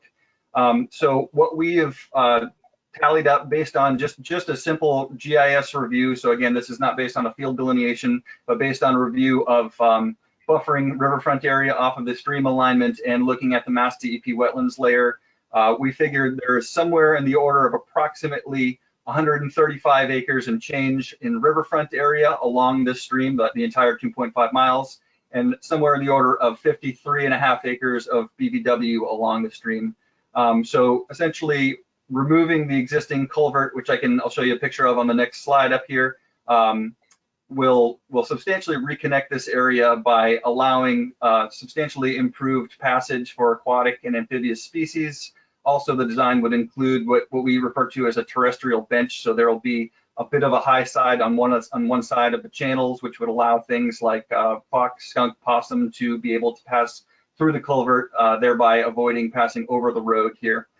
So we feel that there will be a substantial improvement to the resource areas, both BVW and Riverfront area through this project here. The photo that I'm zooming in on here is just a sense of what this stream is like up on the range there. It's quite lovely. This photo was taken at this point here, roughly halfway up the stream. So it's just going to the other figure that we had submitted along with this. This is what the culvert currently looks like. It's a set of two corrugated plastic, I believe, pipes. They're both about 30 inches in diameter. This is the downstream side, obviously under frozen conditions here, but you can see for the width of the stream here, the culverts are substantially undersized. It's resulted in a scour pool here, and there's really no friendly passage to species getting through here. What we're proposing will be most likely something like this open bottom three-sided precast concrete culvert here. Could possibly be something like a corrugated metal arch. We'll let the engineers design that, but in any case, we're proposing that the stream crossing will meet the optimal stream crossing standards of the Mass River Stream Crossing Standards. So whereas, if we were to just be doing this as a standalone project, it would only be required to meet the general performance standards. We're proposing that it will meet the optimal, so spanning 1.2 times bank full, having appropriate openness ratio, and the natural substrate here. So in addition to the ecological benefits that we see here, I think there will be a substantial benefit just to the infrastructure of the roadway here. As you can see a bit in this photo up here, there's a bit of erosion going on here. So this will shore up the area and really improve the site in general. Questions before I go on?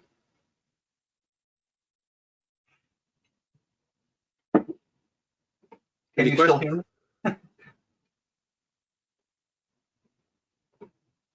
No questions over here. Okay, excellent. I think that pretty much sums up, the general proposal for the mitigation and the benefits that we see it having here. And Emily and I have spoken this afternoon reviewing the draft special conditions that she was so kind to provide for us for review. And we developed, I think, what is a very reasonable approach as far as monumenting the timeline for when Eversource would provide a final or a draft design for the Commission, DPW, and DEP to review, and then a date certain by which the project would be completed, as well as a monitoring protocol to follow up at the site and make sure that things are performing as we anticipated they would, as they were designed to, and also to make corrective actions if need be. I'll also add that I did speak with Dave DeRosiers of the DPW, and he is in favor of the project.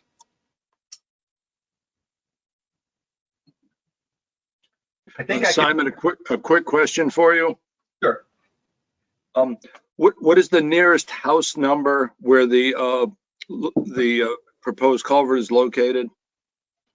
If you can give me 1 minute, I will search that. I don't have that right at hand here. Yeah, that would just save me going through the plan set. I'm just curious where it might be located.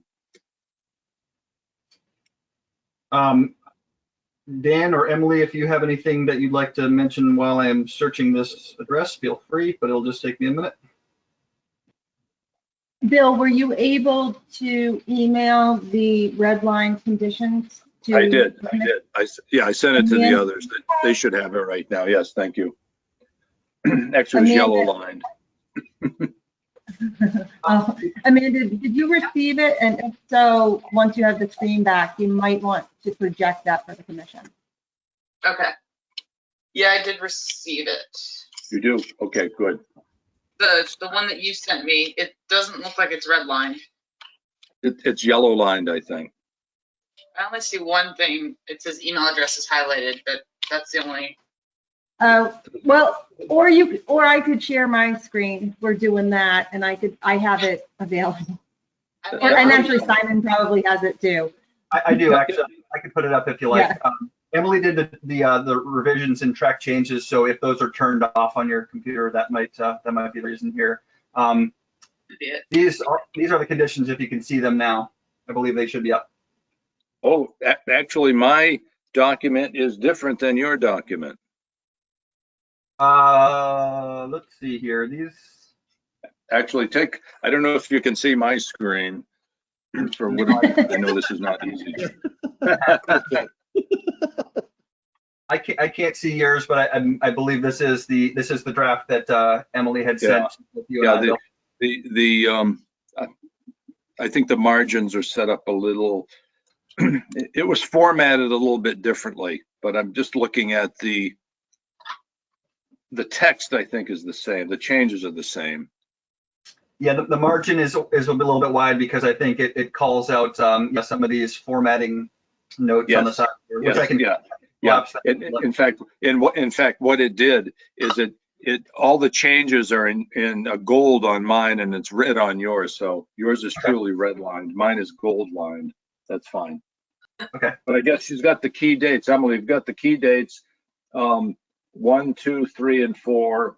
And I think it's very, very well done. So why don't you guys go ahead and go through it with us, if you would be so kind. Emily, would you like to take the lead?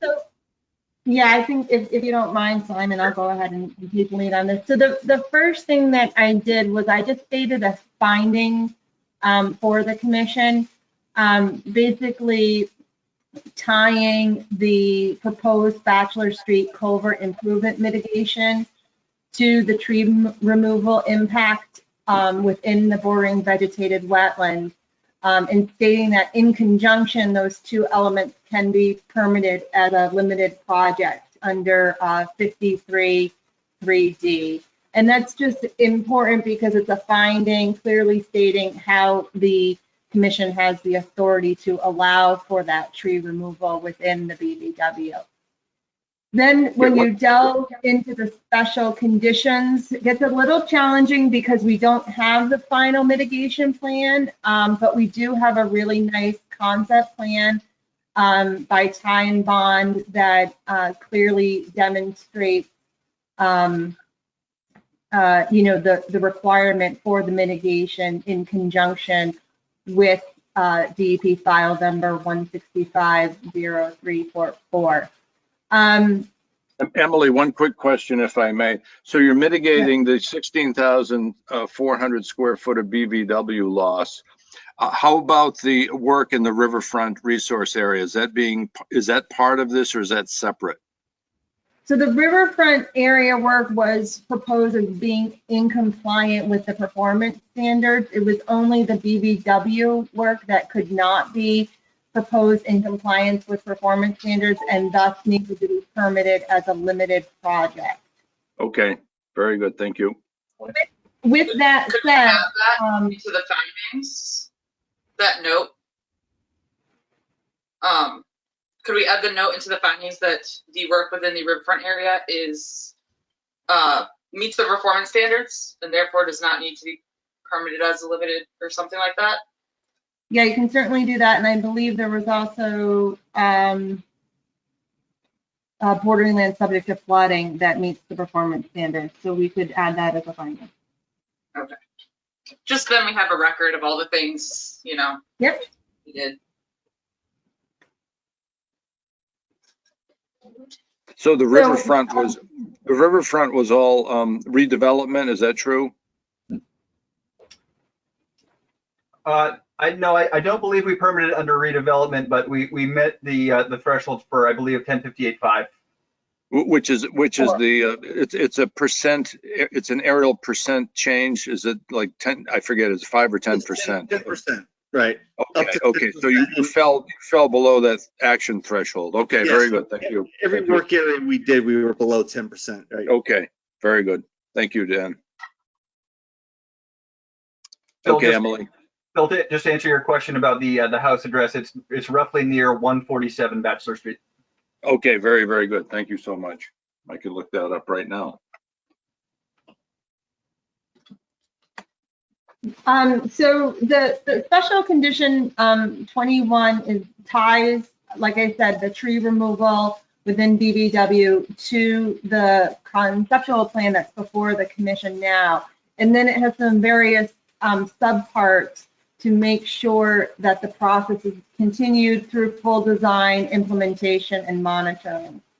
The way that subpart A reads, the final engineered design must be submitted to the Granby Conservation Commission and others by June 30th of this year.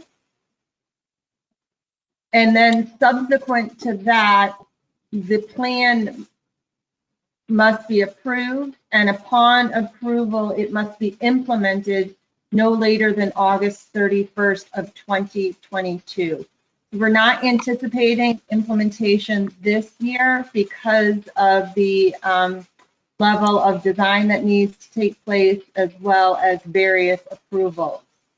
But speaking with Eversource, they felt that a start date within 2022 was reasonable. Before the initiation of the plan, the Eversource is required to nominate wetland scientists to be reviewed and approved by the Conservation Commission. And those scientists will be responsible for monitoring all activity associated with the mitigation plan. I am moving through these quickly. There's obviously more words on the page than I am saying, but I know that this is a late night for you guys. If at any time you want me to slow down, please just holler to me to do so.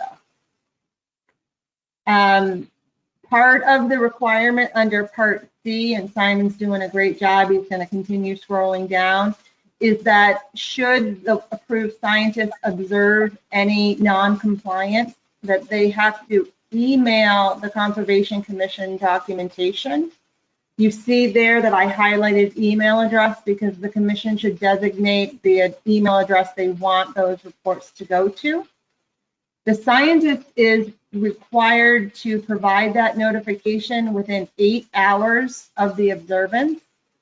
So because of concerns with noncompliance, we want a rapid response from the wetland scientist on site, and we certainly want it to go to an email address that the commission has that would be responsive.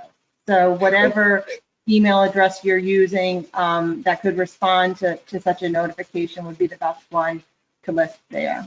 Okay, quick question. So Sure. Eversource will nominate their wetland scientist, correct? Correct. Okay, and then Emily, we can opt to have you be our eyes and ears as well, correct? If that was a request of the commission, and we'll get to that language a little later on, but yeah, Okay. I did Okay, incorporate that request into these drafts. Okay, very good. Okay, go ahead, please. Thank you. Sure. So stepping away from the monitoring, subpart D sets a deadline for the final completion date. So the mitigation plan has to be implemented by August 31st of 2022, and it has to be completed no later than August 31st of 2023. Okay, now by mitigation plan, you mean construction activity? So the mitigation plan, these are all conditions under the required off-site stream improvement mitigation plan. Okay, so I think it should be clarified that it includes plan and construction, associated construction. Because someone down the road is going to read this and say, oh, it's just a plan, but it includes the construction activity, and I think that's rather important. Okay, I see what you're saying.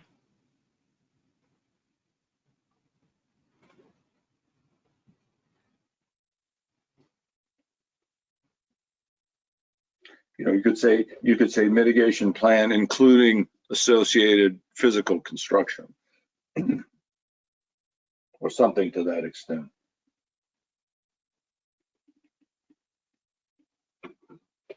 Okay, I made a note. Thank you. No problem. The subpart E delves into monitoring requirements outside of the actual construction. So during construction, there will be the on-site wetland scientist. Once the stream crossing improvement has been finished, monitoring shall be as follows. We want an inspection 1 month after the completion of the work. Then after every storm event of a ½ inch or more in a day for 3 months after completion.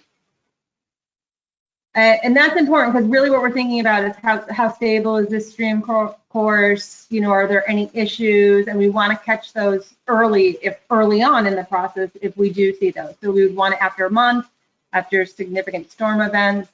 Subpart 3 states that it would be during the first early spring after completion with an inspection no later than April 15th. And then lastly, we would want an inspection after the first growing season after completion no later than September 30th, or 31st rather, of that year. Now, what prompted you to what prompted you to take the 3 staff gauges off the project list? So in my opinion, because I do quite a bit of monitoring, I find that the staff gauges are easy because once they're installed, you can observe them rapidly, you can photo document them. We did include that stream depth measurements still need to be taken, but we removed the requirement of the staff gauges with the acknowledgement that they could just take measurements with a tape while they're out there. But that's certainly something the commission can discuss. Okay, yeah, that'll be a talking point going forward. Thank you. So talking about the monitoring, and we just sort of touched base on this, we're looking for stream depth measurements at the improvement site as well as upstream and downstream. Also data on the stability of the stream and the wildlife habitat. And for those years where monitoring occurs, there shall be a report submitted to the commission no later than November 30th. Once the commission has the draft copy of the report, you'll have an opportunity to review. If you have any comments, you can submit those. And then a final copy would be due 30 days after those draft comments by the Conservation Commission. Okay, one academic commentary. Since we're taking stream measurements after construction, it would be extremely useful to have data prior to removal of the existing double culvert, just to show the marked change in system performance. Right now, there's probably head drop of several feet during storm events. So again, it's essentially a poster child for why you do this sort of thing. One thing I just note, Bill, the current conditions at the site have resulted in quite a large scour pool at the outlet of the culverts. So that's going to offer some quite skewed data for a starting point there.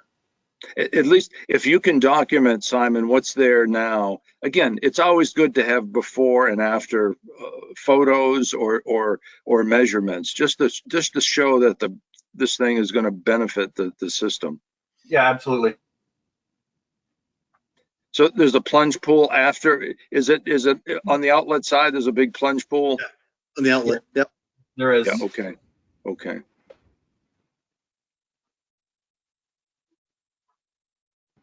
So typically when they get to full design, those sorts of cross sections are included with the plans, but we can certainly make sure that we address it in the conditions as well to make sure it's included.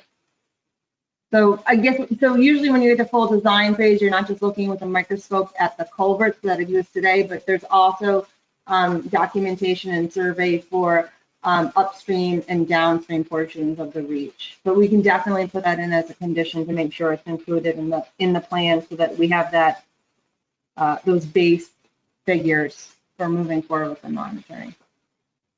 Okay.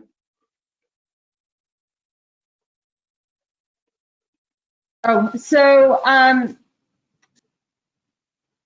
subpart F basically says that when the commission gets these annual reports, you're not just looking for a list of all the data that was collected, but you actually want the wetland scientists to opine as to whether or not, that there's been a success with the stream crossing improvement. And if in fact there are any issues, the commission would want to see a corrective plan of action.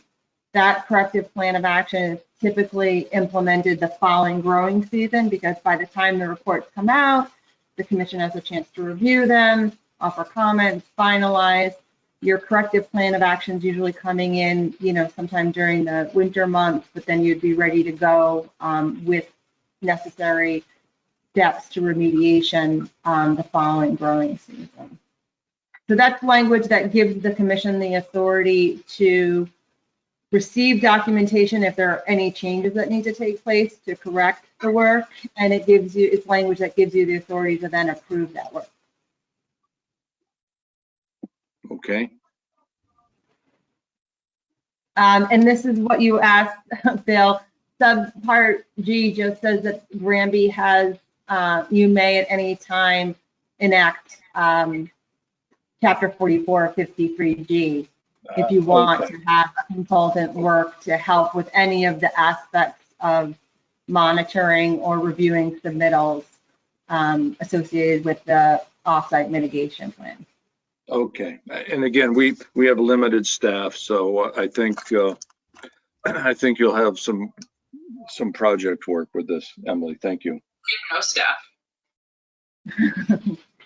So that special condition 21 with all its subparts really focused on, the culvert improvement project for mitigation. When we delve into 22 and 23, 22 is sort of a blanket statement, just reminding the permitting contractors and wetland scientists that they have to adhere to the requirements under MISA.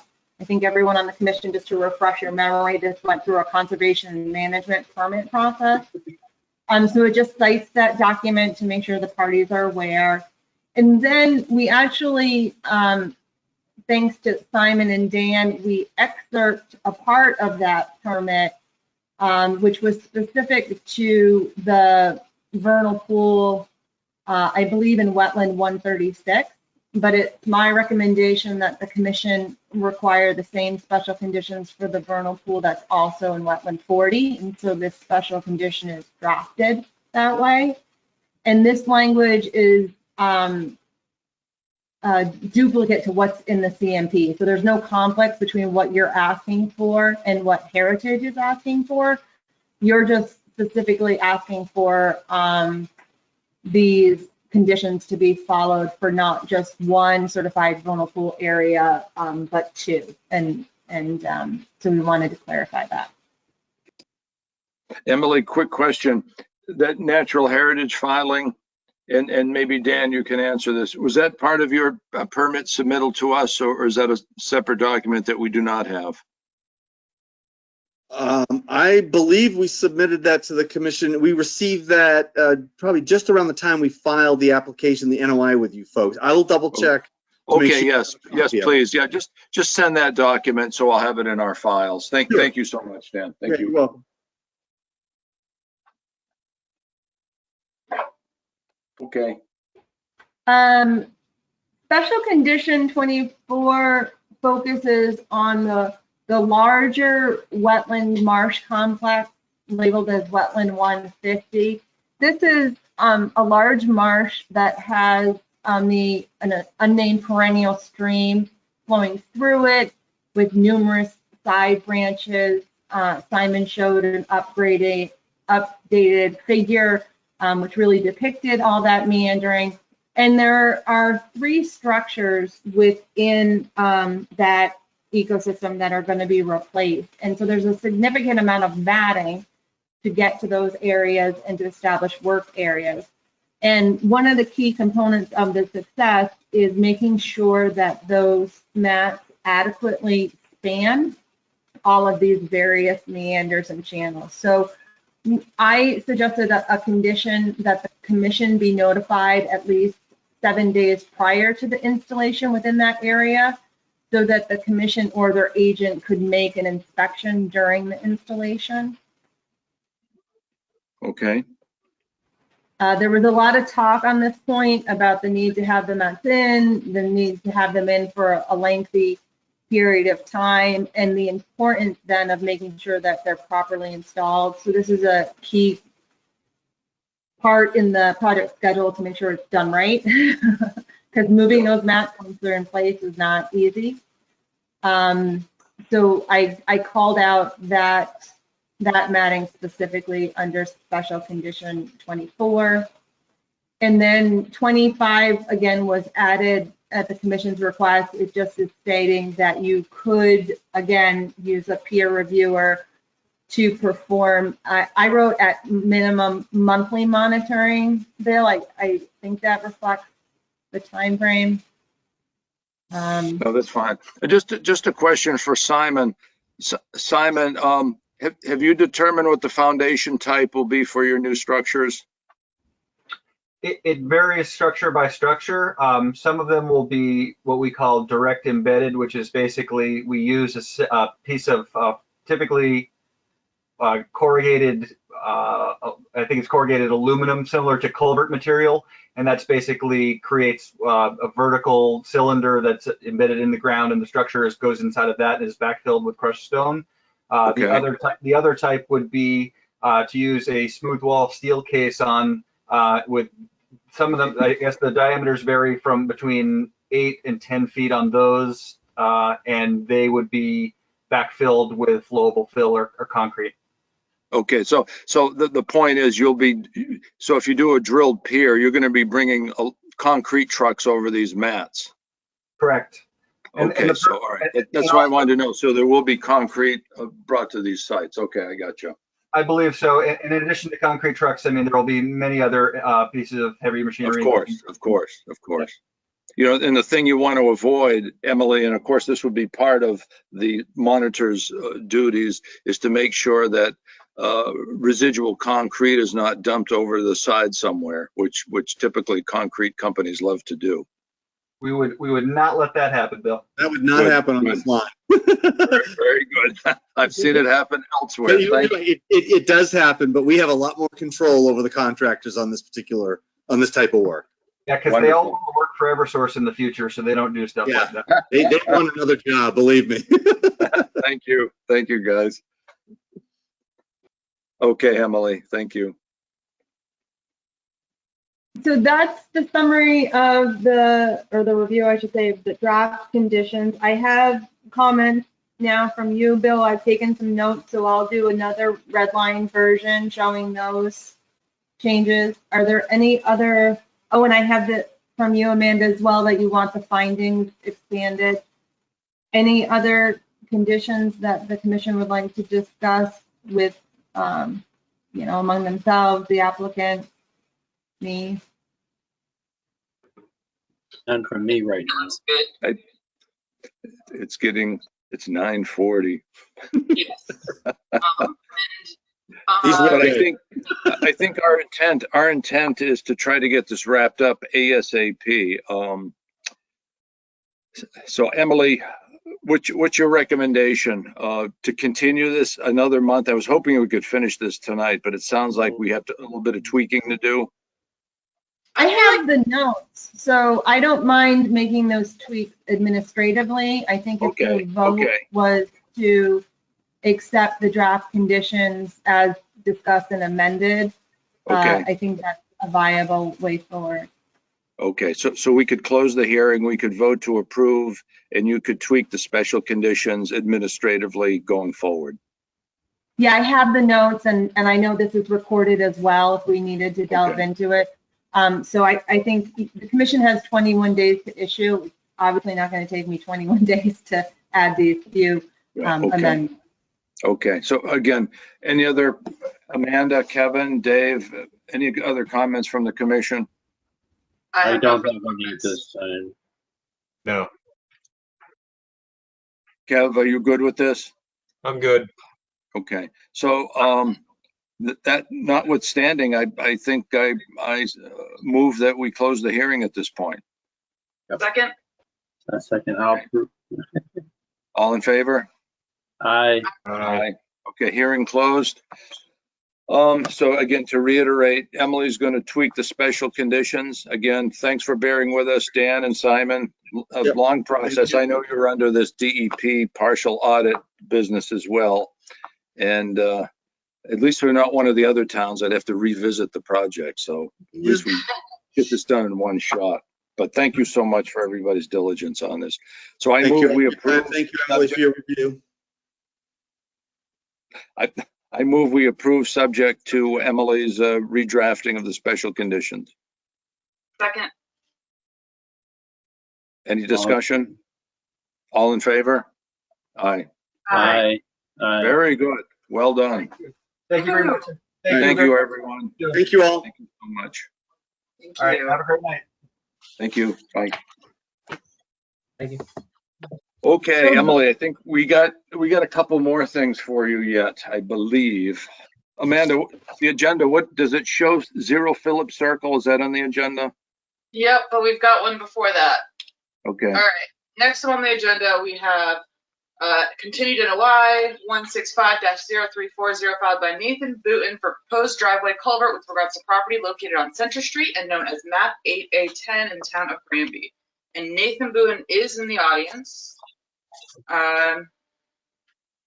Hey, how you doing? Good, how are Hey, you? Nathan. Not And too bad. How about yourself? We're tired. and is your representative here as well? I'm not sure if Kevin said he was gonna join. Kevin Brooks. I'm not sure if he did or not. Okay. Well, did you have an update? So I had recently talked to Kevin. I've talked to Frederick and Sherman there, or Sherman and Frederick. Sorry. I don't know. I keep getting the runaround. I'm not gonna lie. I've been trying to get everything done. Obviously, you gotta wait, I guess, for the delineation for the right season and whatnot. Well, no, But, you got I mean- to do a redelineation, which I think you can do at any time. In fact, right now is an excellent time to do it.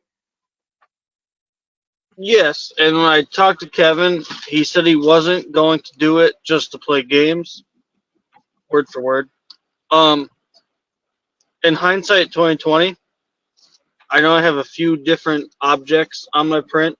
All I really need at this point in time is the house and the driveway. If we can make a slight alteration to the driveway just to kind of get this project moving, I didn't know if that's possible. So I think the issue here is that this is the property you have is historically agricultural, but it's also a lot of wet meadow. And until we have a definitive wetland delineation that we are confident in, we really cannot sign off on anything. Because we I don't fully have understand. the resources. So, I fully understand. Here's the only weird part. The so-called wet meadow that you guys keep bringing up. When I bought the property, it had a perk test out front. That's where it perked. So if I really wanted to go forward and just kind of build a house right off the bat and not do a secondary perk test, which I have done, my only perk test would have been out front, which in your so-called wet meadow. We're getting nowhere with this. I mean, it was delineated. All of a sudden, a year after I had started this process, it's not good enough. We had Emily come out in the fall for some reason, and then all of a sudden everything had to stop because it's out of season. Now we're in season. I tried getting people to redelineate it, and we're getting nowhere. I want to get this house up so I can have a place to live. I'm paying thousands of dollars to keep my animals everywhere else. on top of paying to have this place. I mean, honestly, I'm at an all-time loss. I have people telling me it's been hayed for years, and all of a sudden now it's a wet meadow. I mean, it's still continuously getting hayed. And that Obviously, is allowed as an agricultural exemption. I mean, if we wanted to, we might be able to finagle and like catch you acting outside of the exemption and not meeting all the criteria, in which case you would be in violation. But we respect violation and hayed, and we think that it should be continued to be hayed, and we'll recognize the exemption. But when you change land uses, we have to review it more critically and actually understand the resources being altered. I understand. So here's my next question. This is for you to answer. If this was hayed, how do you expect the hay to get in and out of the property? I mean, the same way it's always been getting in and out of the property. So if I make my driveway 100% as it is right now, it's completely fine. No, because that's a new driveway. That's not the It's way not that new. It's been there. Let's go back to what Emily had opined in her review letter. Emily, I believe Nathan, your charge, or the commission's charge to Nathan, was to revise and refine the wetland delineation on the front portion of his property. Is that correct? There were areas in the front and also towards the rear. Okay. So Nathan, you've got Emily's review letter. Why don't you just hire someone to do what she's asking you to do? I've tried. Technically, the commission needs to ask him to do it. Thank you, Emily. I don't want to pin nobody. I don't want no hard feelings, nothing. But I feel like we've been in this so long, and I've witnessed properties. For instance, one at the end of Taylor Street bringing in loads and loads and loads of fill, and precisely there's been dirt traveling down Taylor Street and or 202, but nothing's being done about that. I've been leaving my property in mud because I can't get in and out of the existing driveway that's already been there. It's kind of annoying. I have animals here that because I was sick and tired of paying to keep them elsewhere. It's a simple driveway, a simple house. I'm not asking for a restaurant. I'm not asking for nothing. It's a simple single family house with a gravel driveway, nothing, not tar, nothing else. Like, honestly, if there's wetlands, show me the wetlands. I mean, I really want to know where this is going. We're going nowhere. I'm trying to get answers. No one will give me answers. Bill, may I respond? Yes. So, Amanda did a great job of explaining that there's a change when you want to change the land use. So going from agriculture to a restaurant, or going from agriculture to a gravel driveway and a single family house, those are both change of land use, and driveways and single family homes fall within the commission's jurisdiction when they're either not through a wetland, through another resource area, or within a buffer. And Nathan, I'm sorry, I didn't hear you. Yeah. We're losing signal. Emily, we're losing your signal a little bit. So, I'm sorry about this, but in the town of Granby, you don't need a permit for a driveway. It might be because I have too many things open. If I don't need a permit for a driveway, I can simply just put one in and it'd be happy dory. But now that I'm trying to do it the right way, it's nothing but problems. No, but Nathan, you can't put a driveway in if it's going to be in a wetland, or it's outside the wetland. Yeah, but you have a culvert crossing, correct? All right, put it this way. I'll skip the culvert crossing if I could just put the driveway in. I'll use the existing culvert. The driveway is. Go ahead. Sorry. Go ahead, Emily. The floor is yours. Not, sorry, I was engaging in back and forth, which I'm not supposed to do. So go ahead, Nathan. I didn't mean to interrupt. All right. So let's say I go in the existing culvert. I take an immediate right. I then take a left and go down the driveway. And then we're fine. There's no wetland problems because I'm using the existing driveway. I think you think still there's a have to, driveway there. I thought this all started because of an enforcement, because the driveway was put in without a permit. That's where you're wrong, because when I bought the parcel, there was already a culvert and there was already an access to the property. Therefore, there's still no driveway. I still need a way to get in and out of this property to build the house. Actually, I should say I need a better way to get in and out of the property to build the house. Nathan, I think the simple way to solve this is have the wetland redelineated by Kevin or another capable party. Emily's going to re-review the revised delineation. Then you'll know exactly where you can build and exactly where you can't build. It'll be very simple. In simple words, my property has been topoed. I'm building my house on the highest point of the property. There's nowhere higher than where I'm building. In the driveway, I am picking the highest points to put it. There's no wetlands. It's the driest points. It's simple, easy project that's been dragged on for almost a year and a half. But yet I've witnessed the project that you guys approved in a swamp on Google Maps. It makes no sense. I'm so confused. A unique project. It's been perk test in your so-called wet meadow by a town representative. We're getting nowhere with this besides nothing. I appreciate your frustration on this, Nathan. Do you really, though?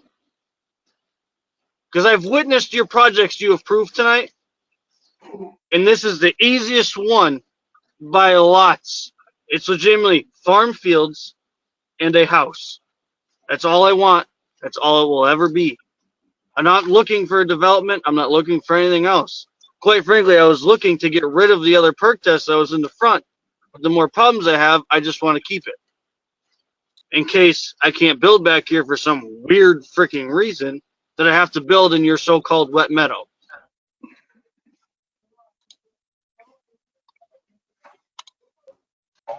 I mean, I think we could vote tonight to deny it on a lack of evidence, if that's where you really are pushing this to go. But we're trying to work with you so that you can move this project forward.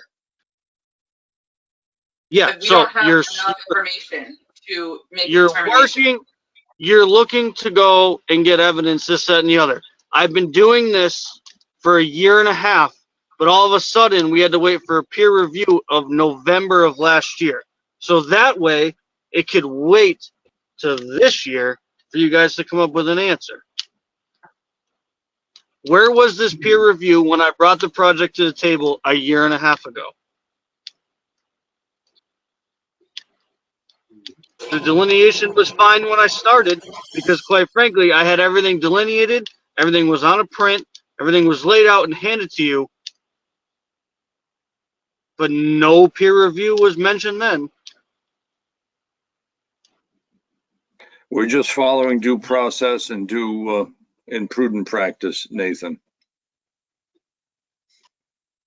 All right, so I guess on the next easy step here, Will, can you please email what you would like done to Kevin Brooks so that way he will come out here and do the next step?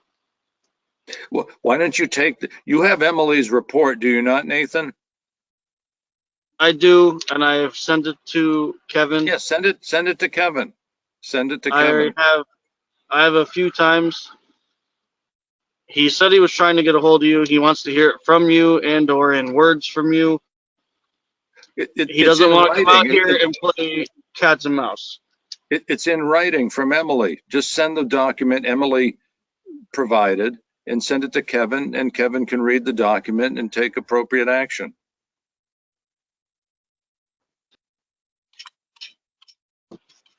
That's what I recommend. It's in writing. Yeah. Please it's also do in that. writing. All right.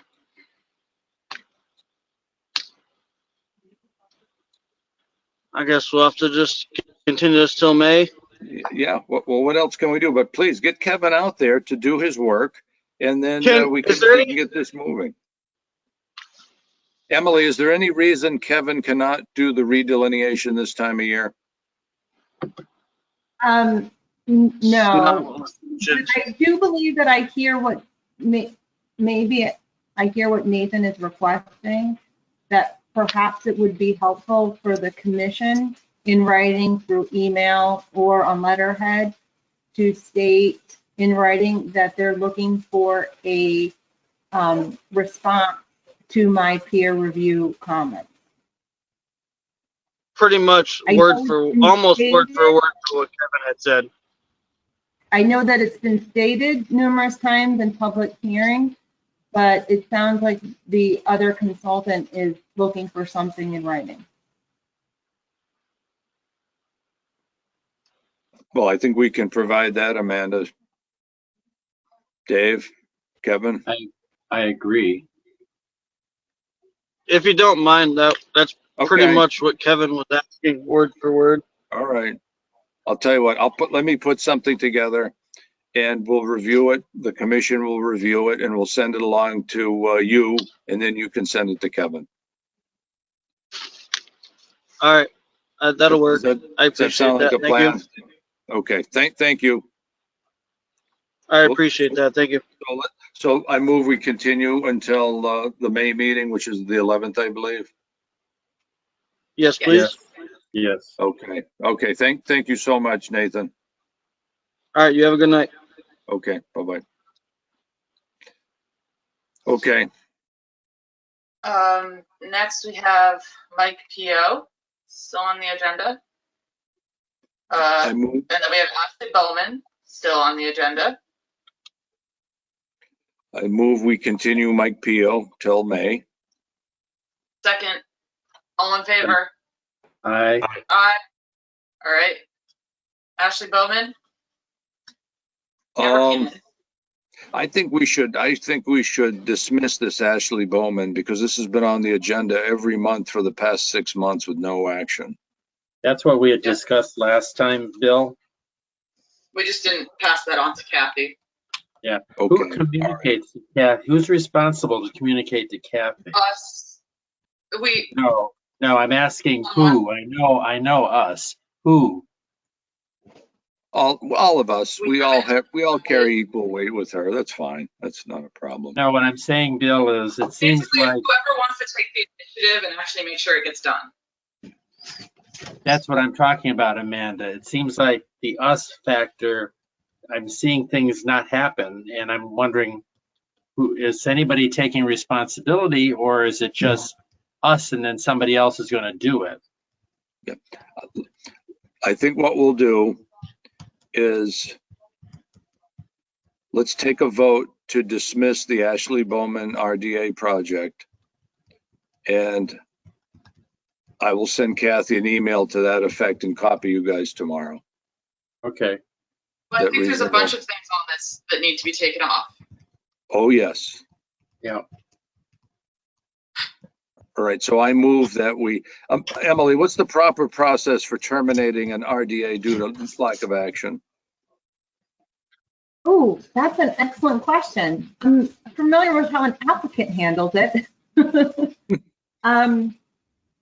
the applicant has just disappeared? Yeah, they just disappeared. Yeah, we've kept them on the agenda for 6 months. They never show up. It just disappeared off the face of the earth. So technically, under the regulations, if you hadn't responded, I think that's your response. But let me circle back on that. I know I'm more familiar with the applicant, so let me circle back. You know, someone might argue since we didn't act within 21 days, it's automatically approved. One could make that argument. That's what Mark Stinson was talking about, or I think that's what he had been talking about. No, that was me. That was you, Amanda? I said that. Yep, because that's in the regs. Inaction is an approval. And so I made the comment that what if they submitted it like right after our previous hearing, which means that it wouldn't have come up until after 21 days onto our schedule. Because we have our meetings once a month. Once a month, so that's 30 days. Well, I think it's But it weekdays. doesn't sound like it doesn't sound like you're in inaction because it's been on your agenda. You've just been waiting for the applicant to show up. I mean, basically, yeah. Yeah, we've been continuing every month. Right. I think I'm gonna, let's step on this one and say, listen, we're not gonna continue and we're gonna terminate the RDA for Ashley Bowman as of tonight. I don't know if Okay, you great. can I second. terminate. I think can you terminate or do you have to deny? I don't know, do we have to deny? Can we issue them a positive? They have to file an NOI if they want to do anything. They're getting a positive. I'm tired. Come on, Again, guys. I don't know the exact protocol. I think it warrants a little more investigation. If you can bear with continuing it till next month, I will circle back and delve into the regs. Okay. And provide you with guidance. Let's do that. We've continued it for 6 months. Another month would be fine. Why don't we do that then? All right, that sounds good. Thank you. Are you looking for a second job? We need an agent. Yeah. Okay, next one. NOI continued for 1650343, filed by Daniel not going to try and pronounce it, for a proposed construction of a single-family dwelling with lawn and associated grading with a 100-foot buffer zone to a BBW with regards to property located at 0 Phillip Street and known as map 4 B 2.9 11-B in the town of Granby. Oh, okay, I'm recused on this one, folks, so I'm going to turn my microphone off. And I think just administratively, Neil, you sent me the plan set. I forwarded it to everybody, the revised plan set. Yep. Okay, so I'm going to clear out. I'm recused for the record. Thank you. Yep. Okay. I'm Neil Jackson, JMP Engineering Services. The meeting was continued for peer review by Emily Stockman of Stockman Associates. Her findings, she had some concerns about the delineation that was done by Kevin Brooks. So Heather Comey went out on March 18th, did a new delineation to address wetland flags 4 through 6 and the area of wetland flag 1 on the original plan. I have a revised plan that was submitted dated April 8th, 2021. Showing the new wetland boundary, the septic system, well, and house were pushed to the west approximately 25 feet to maintain the required 100-foot offset to the bordering vegetated wetland. Also, we added a 50 and 100-foot buffer zone along the easterly section of the property. We assumed a wetland boundary of the property line to alleviate doing a wetland delineation on the abutting property. And all that is shown on the revised plan. What was the revised plan titled? Same properties, lot 0 Phillip Circle, revised April 8th, 2021. I know I saw it earlier, but now I can't find it. So it's basically just, it's just showing the new delineation. So 5 flags actually were changed. Yeah, but you also moved the house, the work, right? Yeah, everything got moved back to the north 25 feet to maintain the 100-foot offset. Yep. Yeah, okay. Okay, I think maybe it was just the name. And yeah, here it is.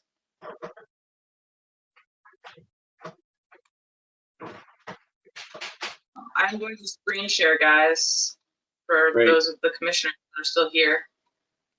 Actually, maybe I'm not. No, I'm here. Okay. I'm just trying to figure out why I can't screen share now. I think I lost my privilege when I gave them up. Who did I give them to last? Simon? Yeah, Simon, I think, and he's gone. Oh, man. All right. Well, I like that it's been peer reviewed and that it's been moved back 100 feet.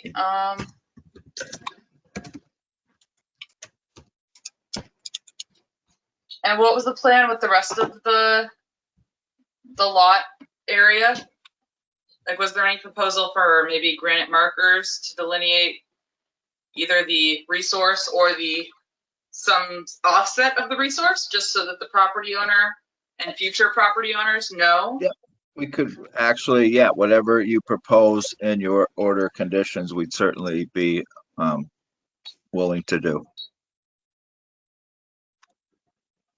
So I know that it's all basically mowed field at this point. Yeah. So none of the wetland delineation moved actually into the mowed field. It moved right to the edge of the wood line. It was set back into the wood line, and Emily didn't agree and with the delineation, nor did Heather Comey, so she actually moved it out too. And she sent documentation, yeah, I know I had gone up there data sheet. and I had been questioning. So what do you guys think, Kevin or Dave? Do you think we should just do on the wetland line, or should we try to give it like a 5 or 10 foot buffer so that there's kind of a little bit of edge to protect the resource? The challenge I have, Amanda, is I don't have the drawing in front of me, so Yeah. I'm at a disadvantage there. Yeah, I don't have it So either. the And title of the plan was the last name, if that helps you look through your Propanese? file. Propanese, Yes, yeah. Propanese. Thank you for saying it so that I figure out how to pronounce things. And then it's dash revised. Get revised on April 8th, 2021. But just like when we're going through our emails, we have like a million attachments. So it's hard to figure out which one we're looking for. Right. I'm looking now. I'll see if I can figure out what day we got it.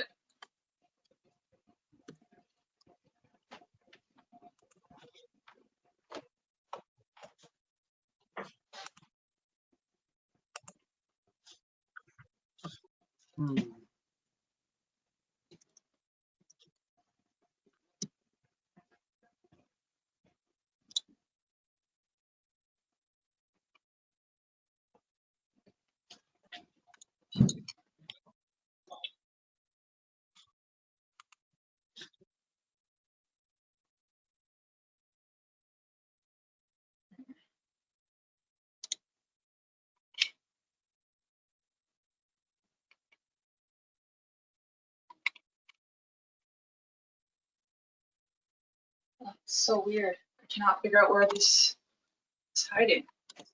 Oh, you know what? It's in the correspondence folder. Oh. That's why I can't find it, because it's like not in its normal like the hearing folder. Okay. So in the Dropbox, in the correspondence folder, is this new revised plan.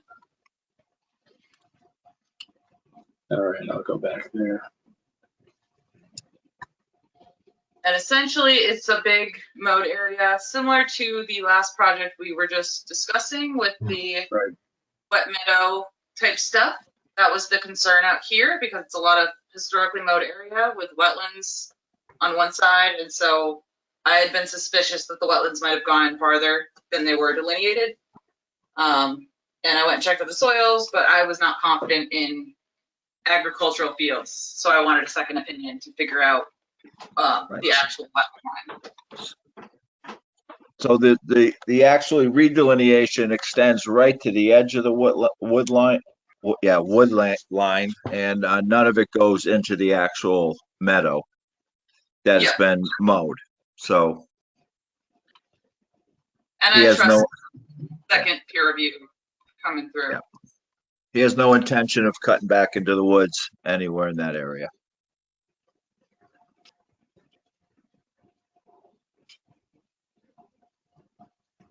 Kevin, were you able to see the plan? No, I wasn't. I still haven't figured out Dropbox. Okay. Um,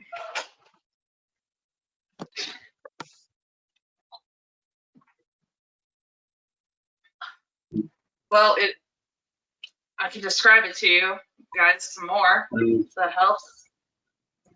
I think, Amanda, yeah, I would make the recommendation that based on your guidance there, we would just either approve it or add some comments, but really should move the project along, don't you? Yeah, I think we can approve it. I just want we should probably have some sort of special condition, and it might be good just to delineate where is the wetland line so that down the line, 10 years from now, if there's any water, they're not encroaching or doing things. So the plan does not show a wetland boundary? It does, yes, it does. The plan does not have demarcated markers that are going to be permanent. I mean, what are you looking? What type of offset are you looking for, Amanda? 10, 15 feet? I mean, I think we could.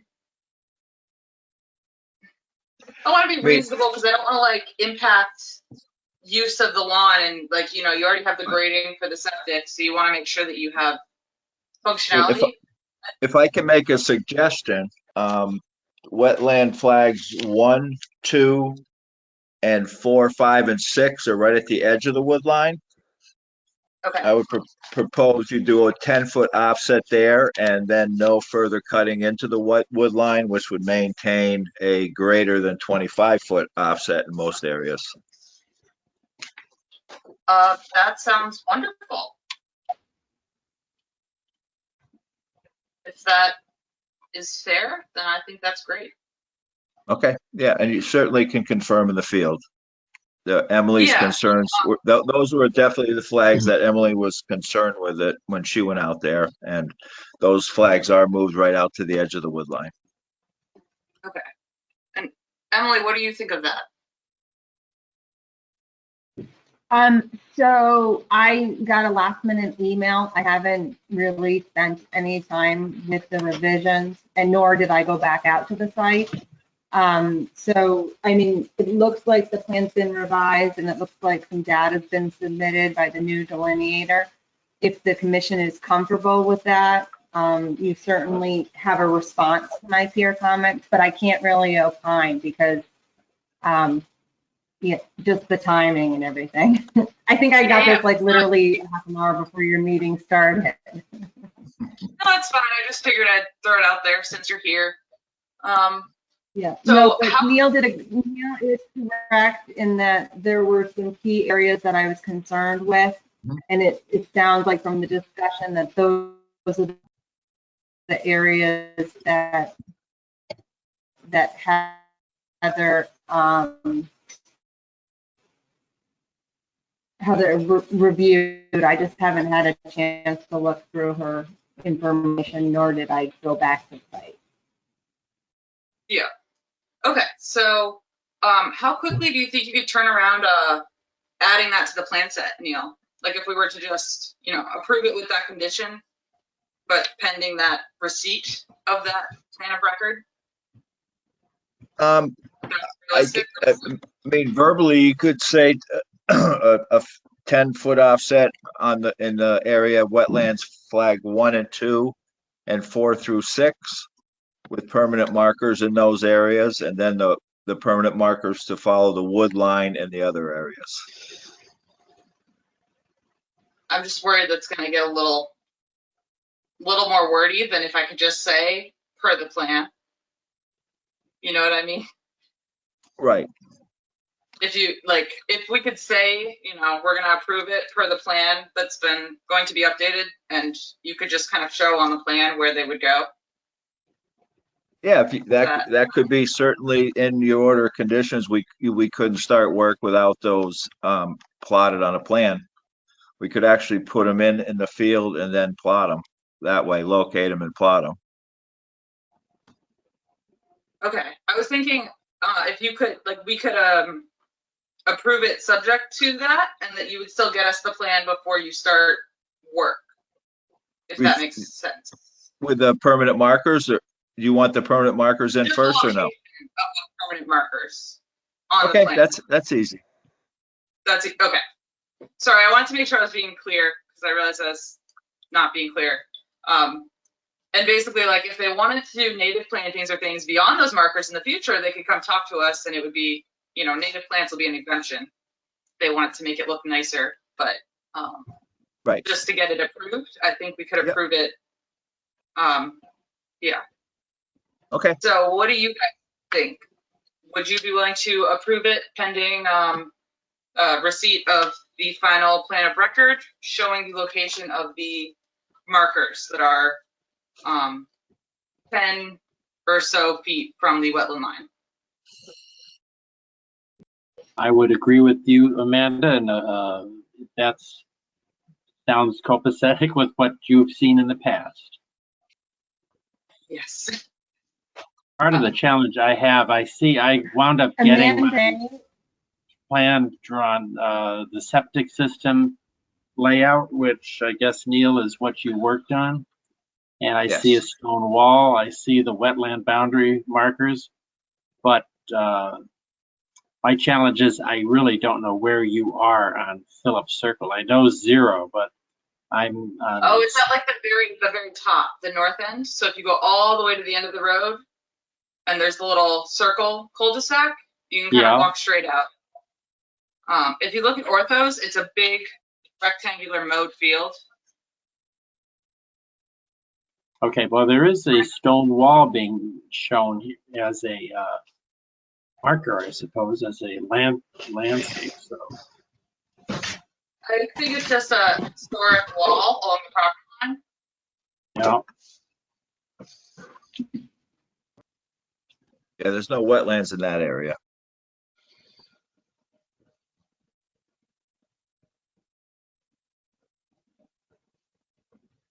Emily, did you have a question or comment before? Yeah, as far as issuing an approval, my recommendation would be that you cite the conditions of the monumentation and then have a special condition that the site plan can be submitted for review and approval. You don't want to close a hearing and issue an order pending on plan receipt, because you have no legal way to act on it if it came back with something really awful on it. So just to be clear that you have a special condition requiring the monitoring, and then that you have a special condition that before the start of work, you'll have a plan for the monumentation that you can review and approve. It's more of a Dave, I'm going to procedural trust you're thing. taking good notes. Sorry to interrupt. In Framingham, we often do it this way. So that's why I've gotten very accustomed to just doing things pending receipt of the final plan of record that covering all of the details as discussed during the meeting. And then we don't issue until we receive that record, basically. So that was kind of what I was going for, but I can just write it in. And Dave, are your notes good?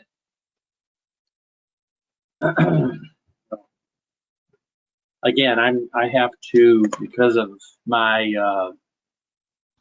I see the septic system design. And I'm just listening to what you all are saying, Amanda, so I would have to go along with what you and Emily are suggesting here. I really don't have any comments one way or the other. Oh, sorry, I meant your written notes. Oh, I'm sorry, say that again. What, I missed your question. I was just asking if you had good notes so that I can make sure I got the right wording for the order. Yep. Okay, so I'm just going to repeat them and try and take it this again. So 10 feet off of flags 1, 2, and 3, and then follow the woodland line. It's 1 and 2. It's 1 and 2. 1 and 2. Okay, 1 and 2. Follow the wetland line. Then follow the woodland line and until you get to 4, 5, and 6, and then bump out another 10 feet. Okay. 4, 5, 6. All right. 4, 5, and 6. Then bump out another 10 feet. Yes. Yeah. Okay, I've got that. So I make a motion that we approve it pending this special condition, or with this special condition. Yep.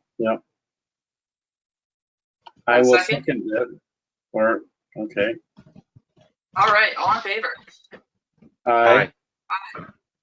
All right, great. Congratulations, guys. I got a permit. All right, thank you. And I'll get that done right away for you. Okay, awesome. Thank you. Thank you. Yep.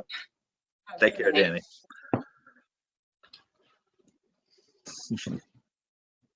Okay. Another happy so- customer. Yes.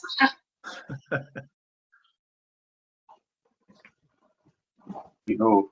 Bill, are you coming back?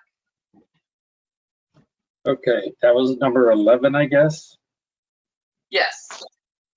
Now we're on to number 12 is the gravel permits. We do not have any that I'm aware of that are ready. That's right. That's my Did you understanding. have anything else? Yeah, I was I'm just here gonna for chime in one of, about- sorry. Sorry, I don't know who should go. Okay. I'm here for 107R, I think it is, also on Carver Street. Just Oh, yes. he needs a sign off from conservation saying there are no wetlands on the site. Oh, Okay. okay. So we're gonna need to check in with Bill on that because I was not on that site visit. I went on the site visit, and Okay. the wetlands that are on the property are quite a distance. They're way past the 100 feet. They're way at the bottom of the hill. So they would not be impacted by any construction. Well, the building's there, but any modification of that building would not They be have not affected. Impacted from the Won't be construction of that impacted, right? building. Okay. I mean, sometimes we have to do like after the fact notices of intent if people inadvertently cause problems. But they have not, so it seems like we can just write it off, sign off. So we'll We'll email Kathy that we approve the building permit. okay. There are no wetland issues. Okay, great. Thank you very much. Have a great night. You're welcome. Good night. Bye-bye. And you, Neil. Emily. Bye. Thank you. Amanda, you guys don't need me for anything else, or do you? I don't No, think I so. I think we're done.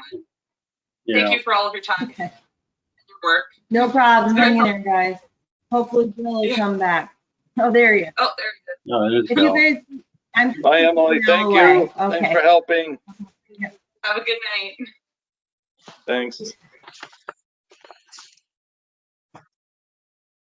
Oh, thanks, Amanda. Thanks, everybody. Yeah. Okay.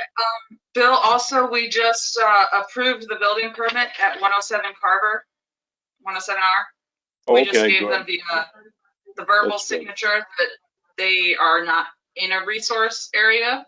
They're not within our jurisdiction and they have not caused issues within our jurisdiction. Right. That's fine. Good. Lots of approvals, lots of OCs to write now. But I think we are done for the night and we've covered all our things. Well, Burnett, Well done getting- Burnett Street, did you want to talk about that, Bill? I mean, it's on the agenda. It's a dot. Which one, Dave? The That one's Burnett been on- Road, West Street concerns. Yeah, just briefly, I think we've kind of rectified the situation. It's important that they put these monuments in prior to starting earthwork, but I know that was a special case because they had stripped the site before they even came for a permit with us. Right. But Would have been more reason. yeah, I think we ought to keep an eye on that project though, to make sure that they don't encroach or shift the silt fence. Again, I've seen situations where people start moving the silt fence around. We don't want that to happen here. Yeah. So Also, this bullet is a different project, I think. Burnett Street and no, West Street. Burnett That and was a West. There's only one project, and that's how it's been identified, Amanda, is Burnett and West Street. So that's Mr. Richards, Dakota Richards project. Dakota Richards, who's running for planning board and assessor. Both. Yeah. There's a pile of signs going up on the streets. I see those. So how would you recommend it be added to the notes, Bill? Just that we continue, if we put into the same category as the, I guess it would be the Orange, any of the old business, it would be put into the old business category? Yeah, well, since it's an ongoing notice of intent, we reserve the right to enter the property at any time. And that site is actually easy enough to see from the street. Right. So if you head up north and you come back on Burnett Street, just take a look from time to time just to make sure things are on the up and up. I think that would be fine. Okay. I feel bad for Kev. Kev, what time do you have to be at the golf course tomorrow? I'll probably go in for 5. Oh boy. Okay. Well, I move we adjourn. I'll second.